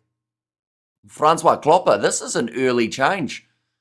It's going to be Wilco Lowe taken off the field. It's not often you see that man replaced after only 43 minutes, so I don't know whether or not that's something to do with the scrums or whether that is literally just they've decided it is time for that switch. Maybe injury related. Think of all the Japanese, Korean, Chinese, Indian, Mexican movies and TV shows we're not talking about. Says Big Rick. I prefer YouTube over movies. You see, I'm probably a little bit the same. If I ever get a chance to like watch a bit of YouTube, I'd probably choose that ahead of like starting a TV show. Now on the wide cutout pass, charging forward now down the wing, but they're going to go back due to the forward pass. Tailbone, coccyx bone, says Craig Stevens. Either way, oh, yellow card here for the Bulls. 13, that is against Stedman Hans, who will be sent to the bin. It is for a cynical tackle. Oh, we had tails way back in the day. But yeah, Stedman Hans just playing the man who was running through. Oh, my phone has been updated and it's not dead anymore. It's working. That's good. I really didn't want to get a new phone. Breaking Bad, for example. I know where you're coming from, but I think there's a few TV shows that are worth watching purely due to their quality. No rugby in it, though, says Big Rig. The one's going to be put into touch by the Scarlets, and now they have got themselves an attacking chance up against 14 men. And Proteas is Chelsea, Black Caps is Arsenal, says Jaden. This one's going to be about 5 metres out from the line. This game's actually about 5 minutes ahead of Benetton versus Leinster, by the way, so it just shows how smooth of a first half it was. The fact that those two sides started at the same time, but they are only just about to get underway. For YouTube over movies also. Movies, I get bored, start getting mad when characters do dumb things. I like saying hello, who's there, while walking into a dark old scary house. Now, the ball's going to be claimed there for the Bulls. Being told to use it now. Bros Papier. Let's kick it downfield onto the halfway line. Arch Yellow, says Haino. Yeah, it's a tricky one because they had to give him something for it. At least a penalty, but it would have been interesting to see that line break opportunity. Oh, it's a kick in behind from Murray. It's going to go too far, or is it? Yes, it does. Rolls into touch or into the dead ball area. Go right back to where it was kicked from. Watch Desperate Housewives, then I watch Desperate Housewives. Says cool story. It's like my one complaint about Highlander, says Big Rick. Auckland is the worst city in New Zealand. Too much and corny kids over there, says Jaden. I haven't been to Auckland in a long time. I think the last time I went was when I was maybe about 8. It'd be somewhere that I might have to consider going at some stage in the future, just to see what it's like now. Goat movies, but the woman's like, hey, all I know that this guy is that he is connected to horrific murders. It's just what, says Big Rick. Need to improve our kicking game, says Hey No. Yeah, well, Scarlets have, in a way, like, don't get me wrong, the Bulls are leading by 4, but the Scarlets have shown how to play at times in this contest. You know, in terms of their tactics, that was probably the biggest mistake we've seen in the kicking department from Scarlets throughout the first 47 minutes. Ben Stokes played for the Black Caps. Imagine would be Hamish would be start dancing. Was it, did you notice I type fast? You got some speed to your typing. Yep. Going across to the left-hand side. Harold Foster tackled on the halfway line. That ball was stripped off him, and it's going to be grubbed in behind by the Scarlets. Bit of open space. But Kudley Aronsa does manage to shut down that space very quickly, but he's been shut down by 3 Scarlets players. That was straight on the ball. And he might have got the turnover. Yes, he did. Scarlets back in position. Sam Lausi going away to the left-hand side. Big bump off of Ruan Nokia by Matthias. Now Grabber attempted in behind. And it is cleaned up by the Bulls. And Golden Girls were good. So here's Roof there. Been told to use it once more for Ambrose Papier.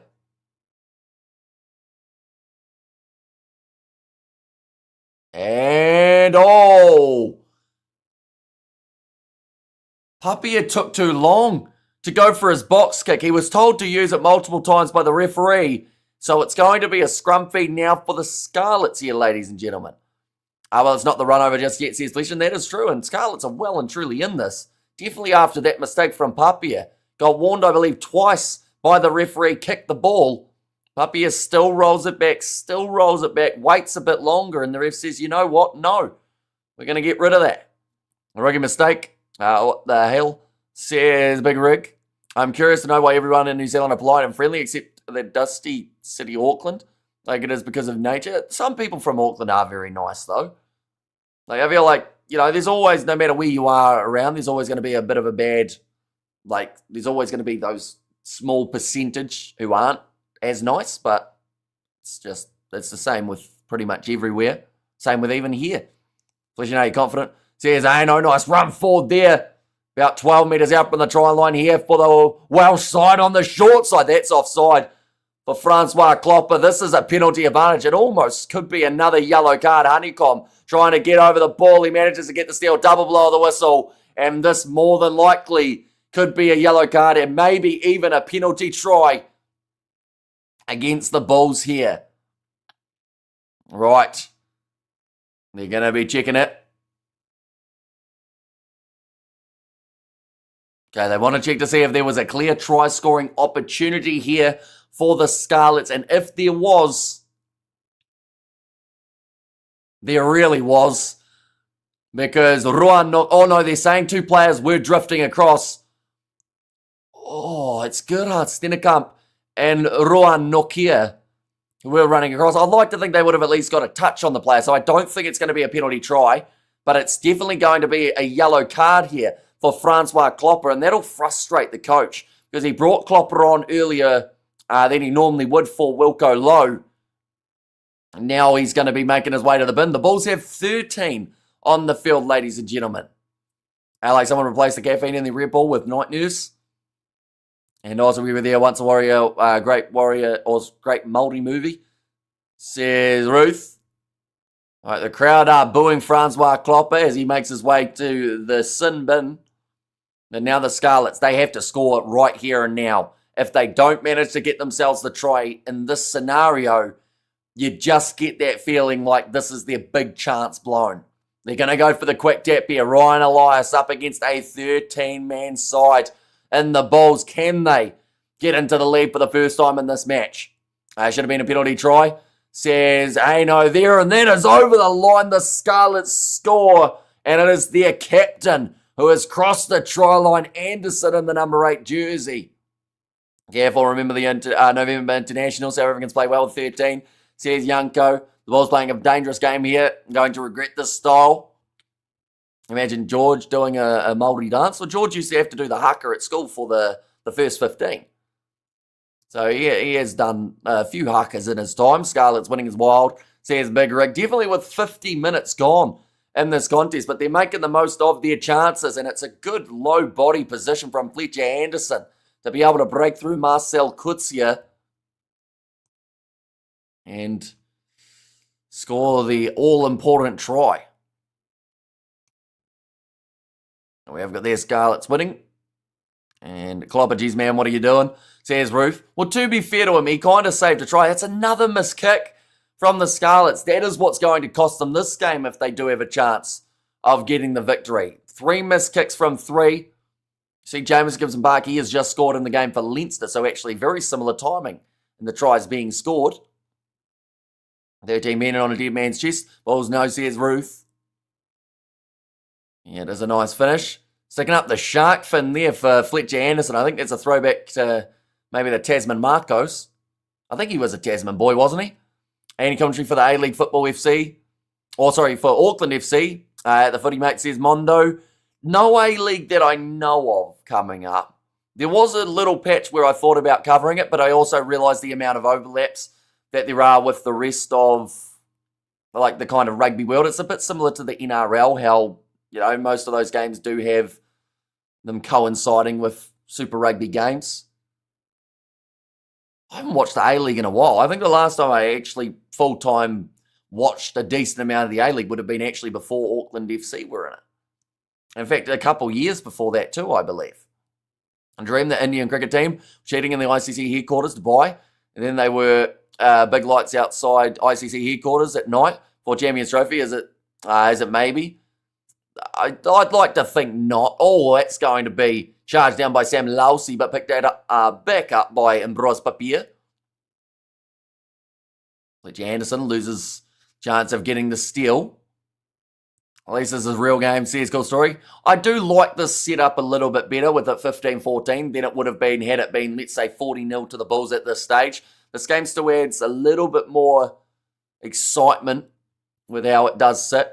14 points difference between Leinster and Benetton, so they're starting to control it. Why did I go for a big Bulls win? Yeah, early on in this contest with the early Bulls try, the questions were asked, 16 was maybe too little, but now it seems like it could be way too much. Now, David Krill taking the mark inside of his 22. Bulls side starting to look a little bit fatigued here. David Krill even just walking up to where he took the mark. Why is your hair a bit brown now? I haven't dyed it or anything. There's quite a few grey hairs in it. Oh, the one's going to be touched by the Scarlets, and it goes into touch. So it does mean now that the Bulls have got themselves the line out. David Krill's not happy about it, but that is a man who has looked at the law book very closely in the Scarlet setup. As he does start the run-up, he hesitates a little bit too. In that case, David Krill, the ref got that wrong. However, it was a penalty try. Or it was a penalty try, now we're missing 2 more points, says Fleshin. And would have saved the kicking attempt too. In that regard. Right, changes being made now for the Scarlets. I believe that's going to be Jones making his way on. That is the number 23, Owen Jones.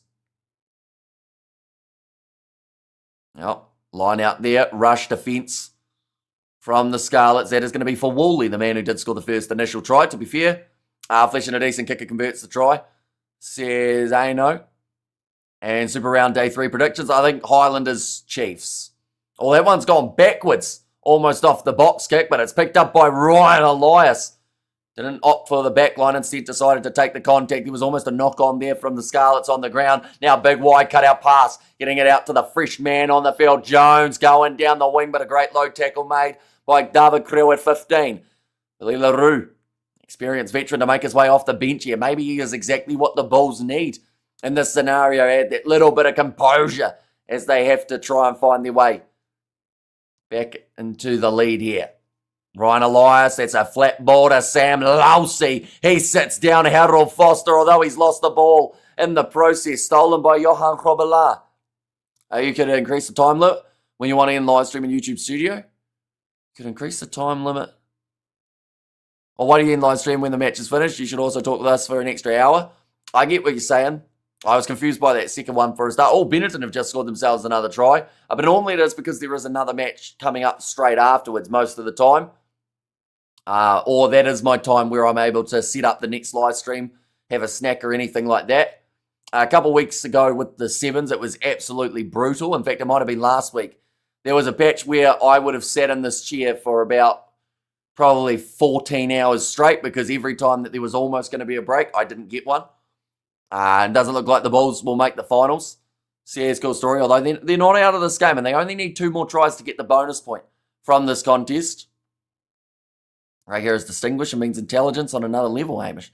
So here's Ruth. Come to think of it, I don't think we have ever seen Hamish eat or go outside. I tried eating on one live stream and it didn't work at all. Because I had to pause what I was saying to be able to eat. So then in the end, I didn't actually have the food till after. But in terms of I've been outside every once in a while. Way back in the day, I think we've got a vlog that we exited the house. Not beating the vampire accusations. Yeah, but I do like garlic. That's the one thing that helps me out. I do love a garlic bread. Andre Pollard, this is the opportunity to add 3 here for the Bulls rather than going for the chance of a try. Smart game management, just slow the game down, get a man back out there on the field after that yellow. I saw Hamish eat in the car with a friend. Remember that, Hamish? I do. We were having KFC. It was a fun time. I can't believe that was like a year ago. Maybe even longer, actually. Yeah, Andre Pollard. And you talk about kicking. He's got it over again. Andre Pollard, pizza or KFC. Oh. Depends on the day. You know, sometimes you want a pizza rather than chicken, but then sometimes chicken, you know, you just feel a lot better after having chicken than like a big greasy pizza. Have you ever wet the bed once in your life? Maybe when I was a lot young and nothing like recently. I think normally, like if you're not drunk as an adult or there's some sort of underlying issue, I don't think many people end up. Although is the thing with putting their hand in hot water like a real thing? They did a Pizza Hut KFC collab here and it was disgusting, says Big Rig. Now rolling this one back. That one's going to be put high. I see. Oh, that's a hard landing for Owen Jones. After just making his way off the bench, there is a call from the crowd to say that he was taken out in the air. KFC gravy instead of tomato sauce and with popcorn chicken as the topping. It was horrible. That does sound a bit rough, doesn't it? That's going to be a knock-on advantage in favour of the Bulls. Owen Jones, I think we're still down and now a knock-on from this Bulls side. Referees just let that one go. And Honeycomb almost going up the middle, gets it away to Eldrick Lowe. Looking for the steal and the breakdown this time for the Scarlets. Referee says advantage wasn't over. So they'll go back for the initial scrum. Pollard says, hey, no. The correlation is when you wet the bed, you should be aroused enough to get married. I think you're talking about a different kind of wetting the bed. Rather than, well, never mind. We got there France vs Ireland is 7-7 at half time. Says Big Rig. Interesting. It's a hard landing for Owen Jones there in the air. Looks like a very good challenge, says the ref. Looks like Benetton currently, they are still down by the 7. We're a whole 7 or 8 minutes ahead of that game for this contest. This is the first decent length stoppage that we have seen in quite some time, but the yellow card, one of them has expired for the Bulls. Looks like another change is being made by the Scarlets. Hughes is making his way on for Blacker. And we have got there who wants to eat popcorn chicken. Says Ruth. To be fair, I would quite like to eat popcorn chicken if it was an option. I don't think I have any popcorn chicken, though, in my freezer.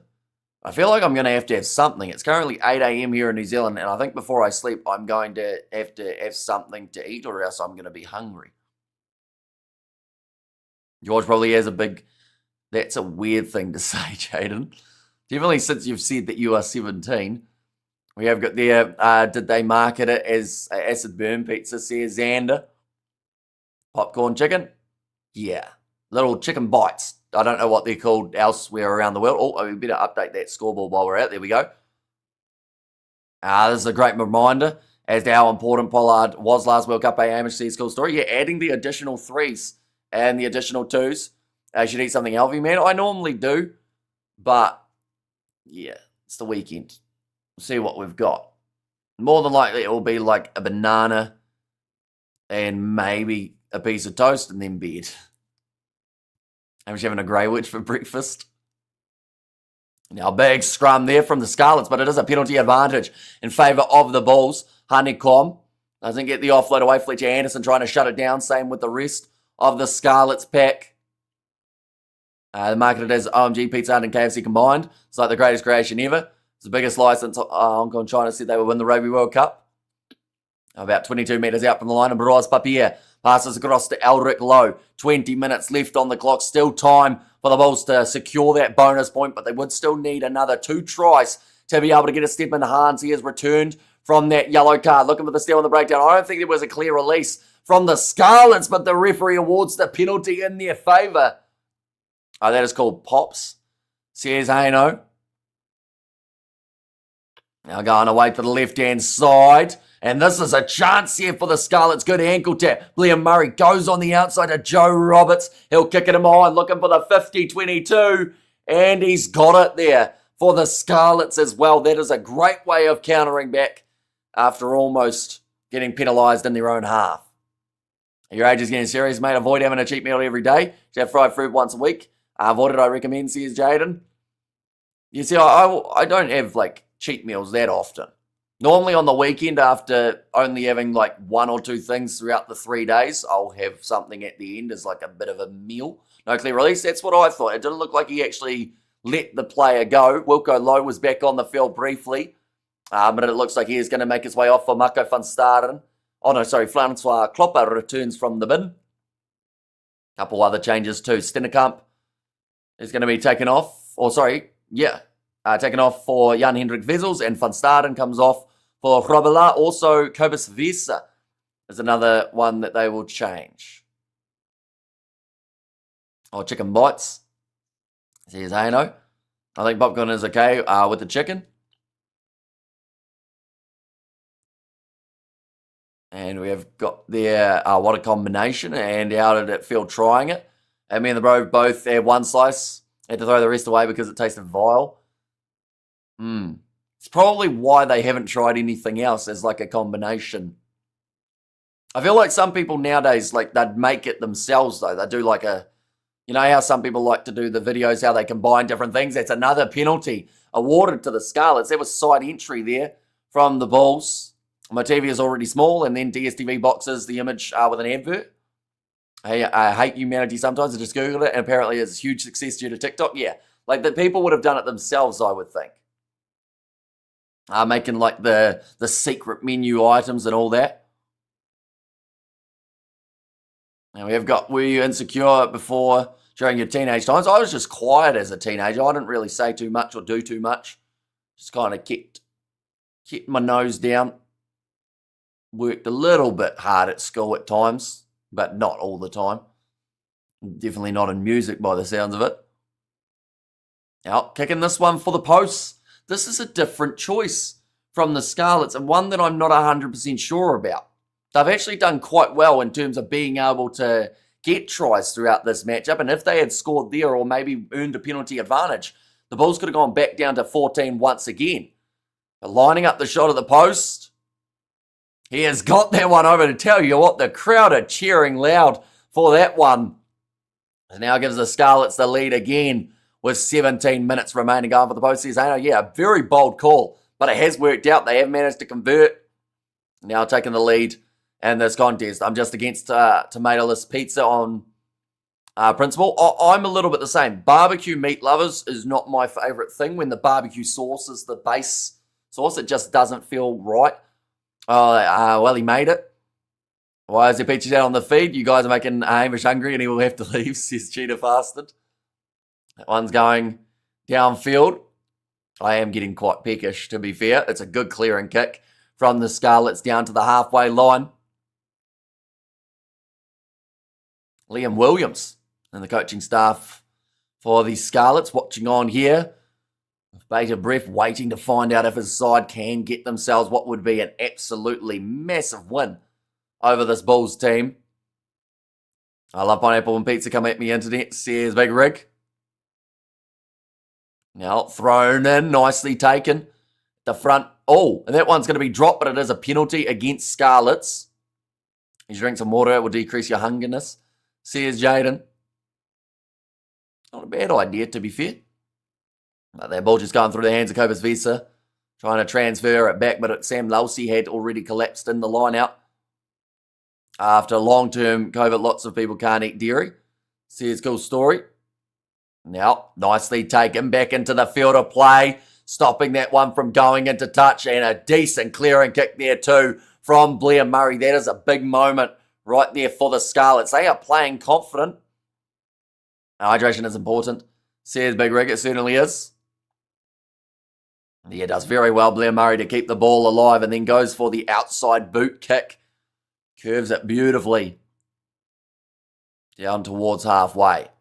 Marco van Staden now with the line out. There's 15 minutes remaining, ladies and gentlemen, and Scarlets are leading. How many people saw this coming at this stage of the match? Scarlets are currently favourites in this matchup. The Bulls are $2 underdogs in this matchup, although they are nowhere near out of this game currently. It sounds like Cameron has been quiet this match. Yeah, he hasn't had a huge amount that we've seen him do here, Cameron Honeycomb. I've managed to hold that one up, and the now scrum goes the way of the Scarlets again. What a game, says Cool Story Ranch. Yeah, much closer than anyone would have thought it was going to be. Even like the odds makers had it that the Bulls were going to win this match by about 15, somewhere around there. Cameron Green or Cameron Mitchell? Who's Cameron Mitchell? I can't think of who that is off the top of my head, but Cam Green, he got a good payday in the IPL not too long ago, didn't he? That was one of the biggest contracts. And also, I think of hydration when I eat something special. So here's Jaden.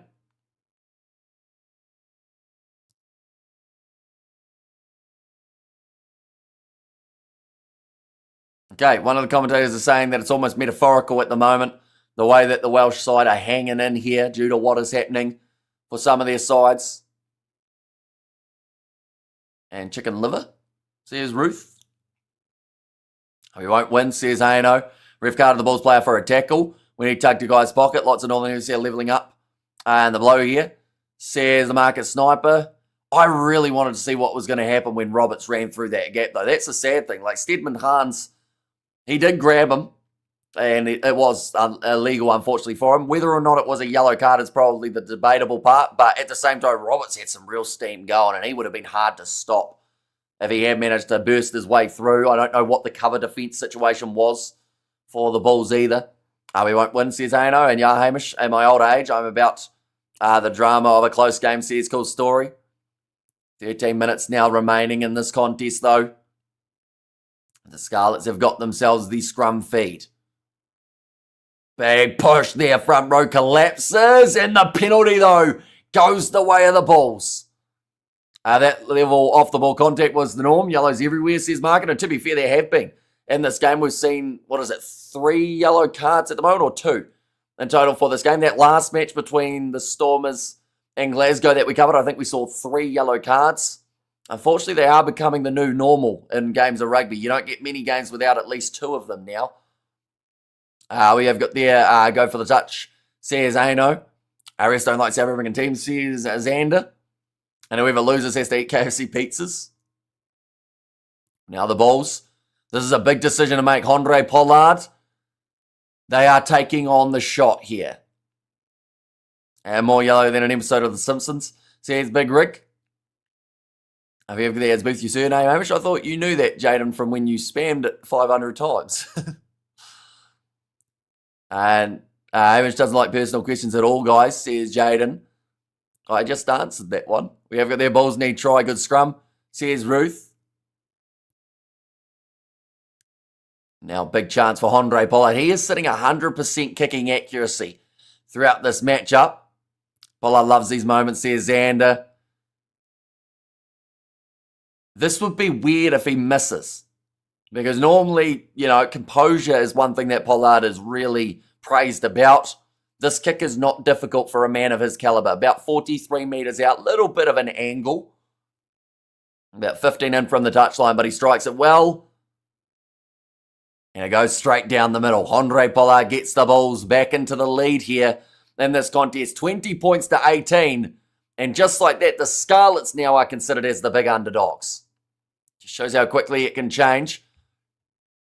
You should bring your dad for tomorrow's live stream. I want to improve my image better. For your father, I was really toxic in the New Zealand versus South Africa game, says Jaden. If it makes you feel better, you weren't the most toxic on that stream. I think that award had to go to Jordan. Dad afterwards kind of asked the question of why he was always so negative. Because he just hated watching the Black Cats play, that being Jordan, but he kept on watching. We have got there, let's go, Polly, Mr. Clutch himself, says Johnny. One is going to be kicked downfield. Well taken by Gumedi, recently making his way onto the park. They have to try and answer straight back with a moment of their own here, Scarlets. Sorry, Harrison's 15 to 15 of her last 15 conversions. He's having that Sam Gilbert run, by the sounds of it. That one is going to be kicked into touch. Hasn't been able to get a huge amount of distance on it in Bros Papier, but I believe the main focus was just to get that ball into touch. 7 men in the line out here. Scarlets may look at a rolling maul option. Speaking of rolling mauls, Benetton have just scored off one. That must make the score almost level in that game. We're about to see that scoreboard come up on the screen as well. I wasn't toxic at all. I was joking, actually. So here's Jaden. Oh, big contact there. Klopper gets that good shot in. 9. In fact, a little bit long. About 10 minutes remaining in this contest. Now going up for it. Gumedi. That's an accidental offside against the Bulls, and I have no idea how the referee hasn't called it. The crowd are booing. Clear penalty in favour of the Scarlets, or at least it should have been. But Billy LaRue, he has made his way onto the field, and he will kick that one downfield. Now taken at the back by the Scarlets. Will feel a little bit hard done by that last call, but they will play on. Billy LaRue from inside of his 22 does find close to the touchline, but it is kept in the field of play. Leinster is letting that third place slip away. Yeah, currently 19-19 between those two sides. Big diving catch from Andre Pollard inside of the 22 there.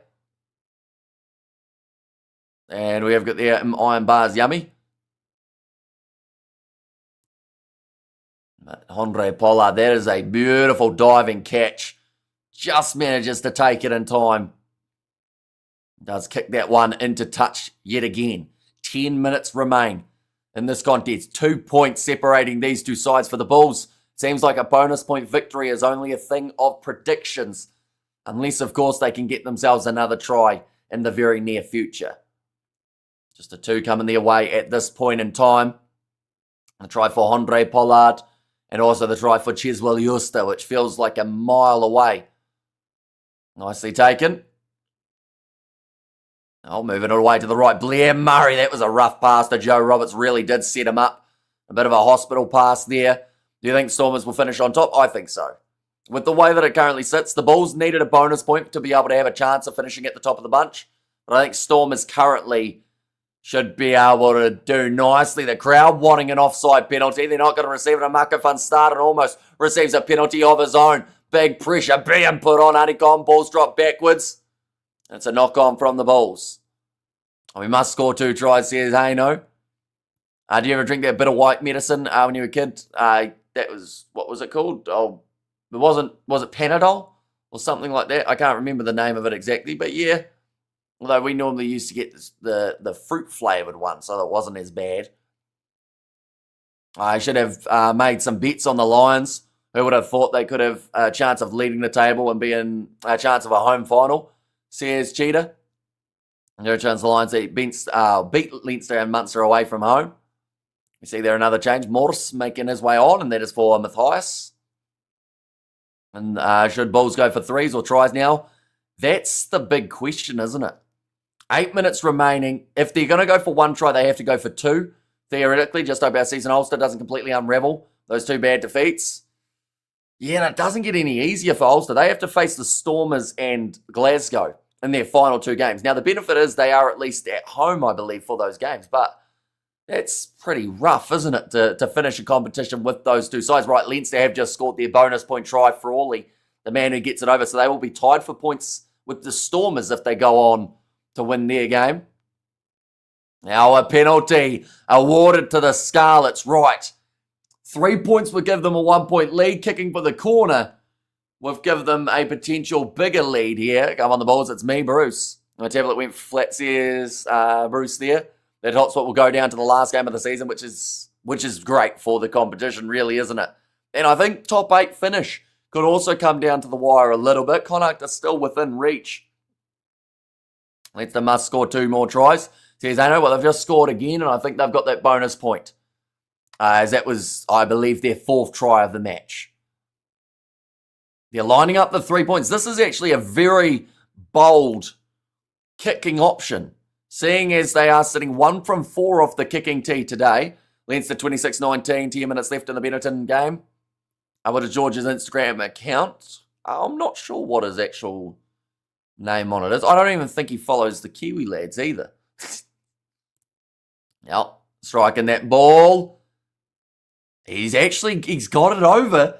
He's hit his last 2 kicks, and now with 6 minutes remaining, Scarlets are back in the lead. Leinster look like they're hitting top form, says Geza. And yeah, this game will definitely test them a little bit. Dude, now you will make Scarlets win, says Mr. Everything. The thing is, we cover enough games of sides that win games. Of course, occasionally an underdog is going to win, aren't they, Mr. Everything? Like, when you really think about it, the amount of games we've covered, likes of this weekend, we've covered Super Rugby games, and the favourites have won. So are you saying that we also made the favourites win in that one? We have got the Andre Pollard-esque. Oh, not back play on is the call, and that is a great take from one of the tallest men out there on the field, and Jack Price. Occasionally, says Mr. Everything. So you're saying occasionally the underdogs win, which is why they are underdogs. But 6 minutes left on the clock. Going for this kick downfield. That was actually a really good time to change Sam Lelsey off the field because Bryce straight away had the instant impact. It's a loose ball, and again, the Scarlets seem to have the height advantage at the moment here. Shouldn't have gone for the posts. Says Ano. Well, we're soon to find out if it was the right call or not. Mucker van Staden thought about the turnover, but would have ended up getting penalised for his teammate not rolling away. They're going for the up and under again here. The Scarlets kicking it downfield. Aerial challenge beautifully taken by the veteran Pollard, but straight in the breakdown. Looking for the steal was Max Page. Cut out pass there. Now Stedman Khans stepping back on the inside. Trading off the feet there from Cheswell Euster. And the crowd do boo it. Well, in fact, it was Gumedi now. Mucker van Staden going away to the right-hand side here. 5 minutes or so remaining on the clock. Now, Andre Pollard moving it on. Willie LaRue goes to Stedman Khans with the wide cut-out pass to Kurtley Arendse. Cutting in and cutting out. Arendse almost able to go through, but he is dragged down yet again. Now, back across. Jan-Hendrik Wessels. Great work there from the Bulls clean-out. Paul de Vet playing half. Now almost an open space for Francois Klopper. Just putting the pressure on, and the breakdown was Ryan Elias. Another carry forward from the Bulls replacement front row. Almost a knock on from Kobus Vesa, but he does decide to leave it now. Andre Pollard fires it out wide to Gumedi. Tries to step close to the sideline. Almost wrestled out. 5 minutes left on the clock still. This game is not over yet.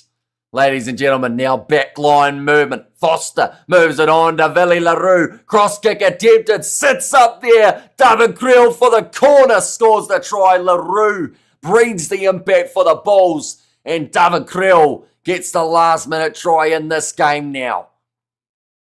And we have got there also Benetton 26-24. Going to be close.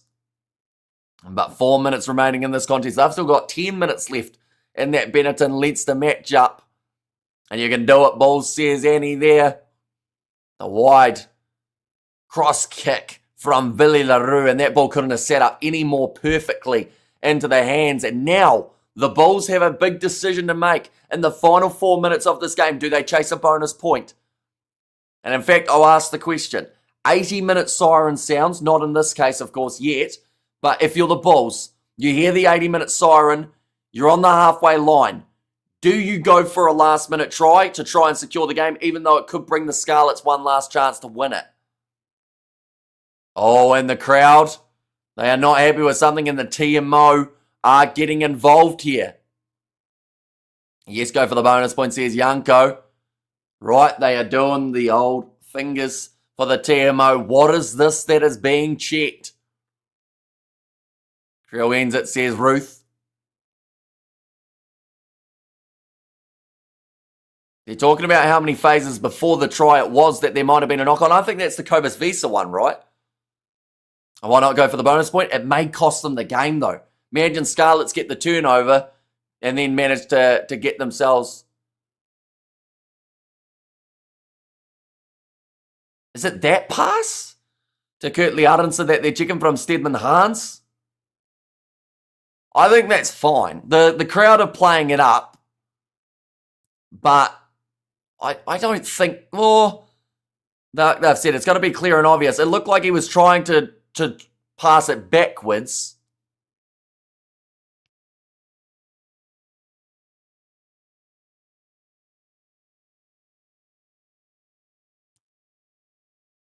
Oh, I don't know about that. They have cancelled the try. Was the Bulls try awarded? It was initially till the TMO has now ruled it out. That looked fine to me. That one looked like Stedman Hahn's hands were facing backwards. He looked like he tried to pass in a backwards direction. Of course, momentum. We were talking about physics earlier on. That ball is occasionally going to go forward, but the players also were. I think that's the wrong call. Bulls now have their excuse, says Big Rig, and it's a pretty good one. As I don't know if that is at all close to the right call. That's not even forward. Forget about the number of phases. That's flat at best, says Yanko. Yeah, he had his hands backwards, Stedman Hans. Like they're saying, this is going to be a big scrum from the Bulls, but that is a big call against this Bulls side as well there. An idea what?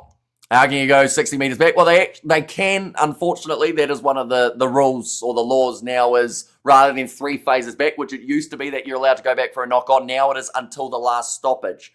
So they do have a lot of time that they can check for. I'm not sure what the crowd were booing initially in the build-up of the try because like they were showing the last pass or the last kick from Billy LaRue, and that was when the crowd were booing. And I wonder whether or not that booing has influenced the TMO to then go back and check something else. That's a big scrum and the Bulls get the penalty there. They are frustrated with that last call. And they have now got themselves a big opportunity to still find a way of winning this contest. And TMO should get a yellow card for hashtag ball grabbing the Bulls. And do some clapping to bring the energy in the live stream, says Jaden. But that one's going to be kicked into touch by this Bulls team. They are fired up. How many phases can they go back after a try is scored? All of them. Up until the last stoppage or a turnover of possession. It used to be 3 phases. They then changed that law due to what happened in the Rugby World Cup final with the rolling maul of the All Blacks. They got that one wrong, so they had to adjust the law to match. And with that, you can go right back until your team got the ball. So you can go as far back as that try. It just seems like a very long time to go back and a very controversial call, seeing as, like, it wasn't forward. 60 metres back now, apparently. No, it is one of the laws. You can go right back until position changed. It got changed because of that World Cup final. Now, Paul DeVette, that ball is trapped in there. The penalty awarded to the Bulls. This will be a chance for Andre Pollard to go for the 3-pointer. And so BS that pass did not go forward. If anything, flat pass play on. Yeah, the hands were facing backwards. So it should have been fine. And there was a knock-on 40 minutes ago, which they should look at. No, you got to look at it as the position change. So let's just say Scarlets had the ball. They knock it on, for instance. If the Bulls then get themselves the possession, they can no longer go back to disallow anything that Scarlets had. Make sense? It is one of the laws that, once again, did get changed recently due to controversy. But you can go right back. I think that it should still be like 4 or maybe 5 phases rather than all the way. That was a joke, says Dan. or Deanna. Oh, no, sorry, Dean Adams. I got the A in the wrong place, but Andre Pollard now lining up the shot at the post. He has been perfect off the kicking tee today, and he wants to make it the 100%. Still, he struck it, and it's gone over the middle of the post. The Bulls take the lead back, 23-21, with 3.5 minutes now remaining. How far out is the penalty kickable? Absolutely, it's Andre Pollard with the ball at his feet. Anywhere within the half is kickable, but that one was only about 25 out. Funny as a Scarlet, this ref has done us, or hasn't done us any favour. Says Fleshin. And we have got their Scarlets have done well, and the Bulls have been iffy. Why is the clock frozen? Says Hayno. Not sure. I think someone must have pressed the wrong button. Probably that would be what the line would be had it not been for the stoppage. Oh, that's a big mistake from the Bulls. It didn't travel the 10 metres from the Scarlets, but the Bulls played at it and got a touch on the ball, which then means that it is going to be Scarlet's ball here. They have got on the clock 20 seconds remaining. I don't know if that's actually correct or whether that's the wrong amount at the moment. Now going across to the left-hand side, still playing the knock-on advantage, but that is not what the Scarlets will want, as that would then end this game. Now back across, they are on the halfway line at the moment. 26-26 in the Leinster-Benetton game. Yeah, that one is close. At this point in time, they're trying to get that penalty advantage here, Scarlets. You've got to question who will be the Bulls player who, if they do have a moment like that, is going to have the ill discipline. And we have got, according to the TMO, they can go back to the previous games and deduct points. As a matter of fact, the TMO is looking at infringements in last year's final. There's Xander. But now ball is still there for the Scarlets. No matter what from this game, they are receiving 1 bonus point. Jan Hendrik Vezel's hand straight down. In fact, that was Jandre Rudolph that time. Had to go with a 6-2 split in this game. The Scarlets, though, they are still trying to fight for those couple extra meters, but they are getting forced backwards in the process. They are inside of their own half. Ball on the outside to Joe Roberts. Gumedi wanted the turnover, couldn't get it. Now again, short side. There's the knock-on from the Scarlets. That will end the game. The Bulls, they get themselves the 2-point victory here. And that is a pretty close finish between these two sides. The Bulls will receive 4 points. The Scarlets will receive 1. But that is the end of this game. And I think the Bulls, they'd be pretty happy to receive that 4 points, to be fair. With how this match has gone, it was far from their best, but they managed to do it just about. However, there, congrats, Bulls. Says Big Rig there. If you know, let's go, boys. And then Hamish, out of nowhere, when reading, the comment says, hey, no. And go fight Scarlets with close. We were rescued that game out of the fire. Let's go, says hey, no. We might have been the better team here. We lost because of our missed kicks. We didn't get that penalty try, says Fleshin. And there as well, who the Bulls, that 4 pass was BS. Yeah, that is true. That was one that definitely could have changed this game, and it could have been a chance for the bonus point of the Bulls if they had gone aggressive after scoring that third. But taken away. Andre Pollard, man of the match, no denying that. 100% kicking accuracy off the tee. Did extremely well to keep the Bulls just that little bit of a lead at times.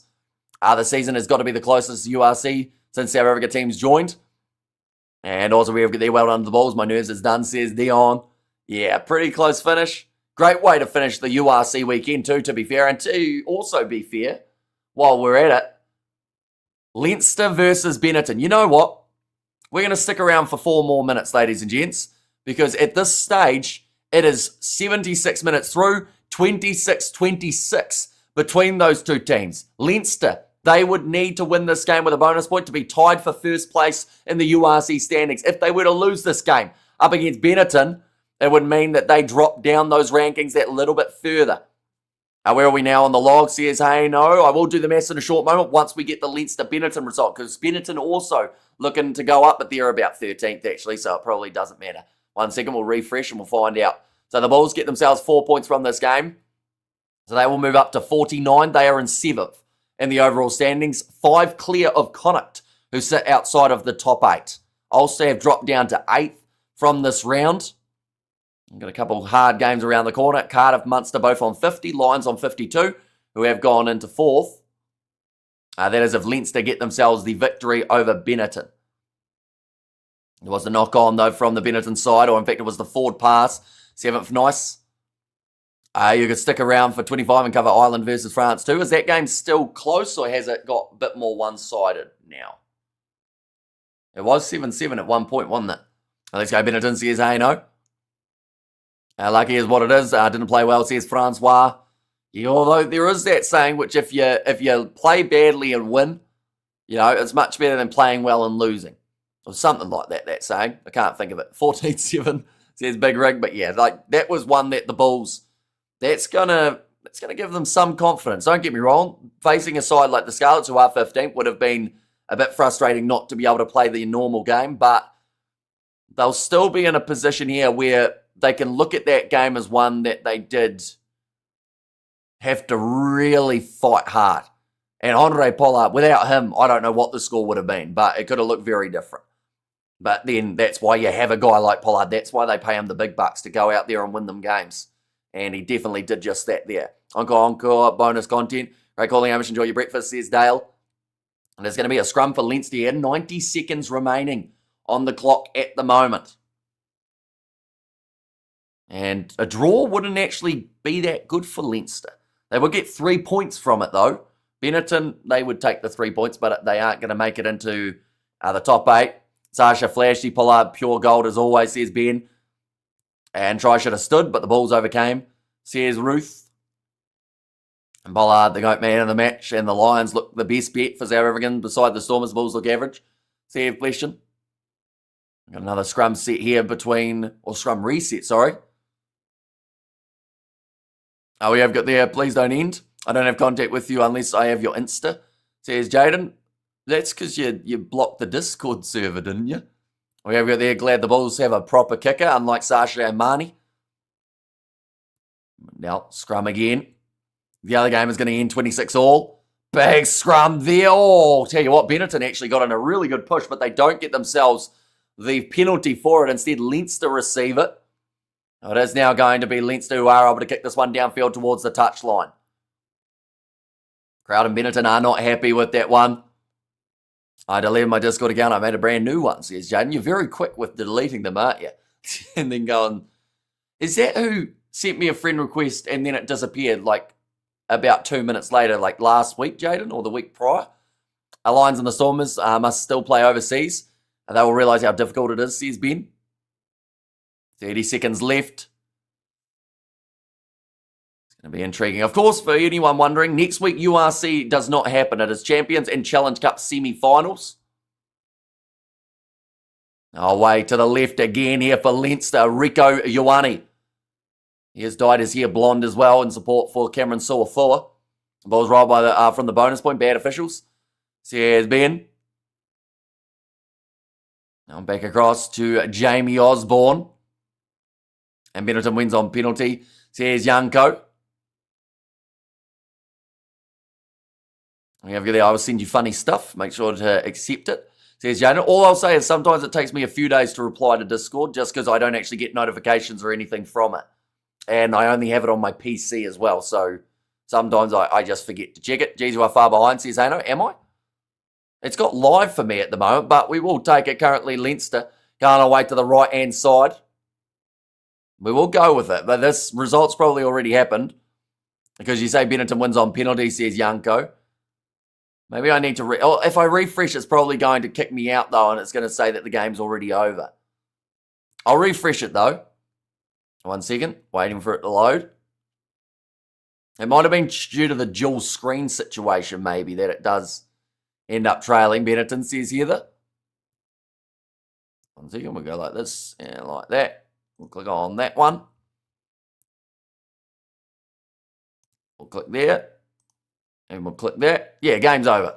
Oh, well. Benetton maybe got themselves the win. I haven't actually seen it yet. That's why I said Benetton won. The game is over, says Yanko. Oh, well. That's the end of that one then. Benetton managed to get themselves a big victory. Then Leinster will get themselves 2 bonus points from the game. So they will still... I believe with those bonus points be sitting in... That makes sense now, because I saw that Leinster were in third with 53 points, but I was like, how have they awarded them points when the game wasn't over? But the game was over. Benetton are on 30 points. They cannot make the top 8. But yeah, Benetton win 29-26. for that contest. Yeah, turnover at the breakdown and then 40-metre kick. Says Aino. Where's Rugby Ref ever? Says Nicholas. And there, yeah, it was quite a controversial last-minute no-try call. Bulls still managed to fight through it, get themselves the victory anyway. Glad the Bulls got the job done and not too gutted that Leinster didn't. Avamona says Yanko. Yeah, nonetheless, I do thank you all very much for tuning in. If you did enjoy, of course, be sure to leave a like and subscribe. Stormers number 1, narrowly. But yes, they are in that number 1 spot just for now. And when they've got a couple weeks and then a couple more games, and if they still sit there, home final could be taking place in Cape Town, depending on what else happens. But yeah, next stream is taking place in around 5 hours' time. That is going to be Moana Pacifica going head-to-head with the Highlanders in the Super Round. Then after that one, there is the Fiji and Roa going head-to-head with the Chiefs. Going to be covering both of those games on the channel too. But nonetheless, thank you all very much for watching. If you did enjoy, be sure to leave a like and subscribe. I will see you all for the next one.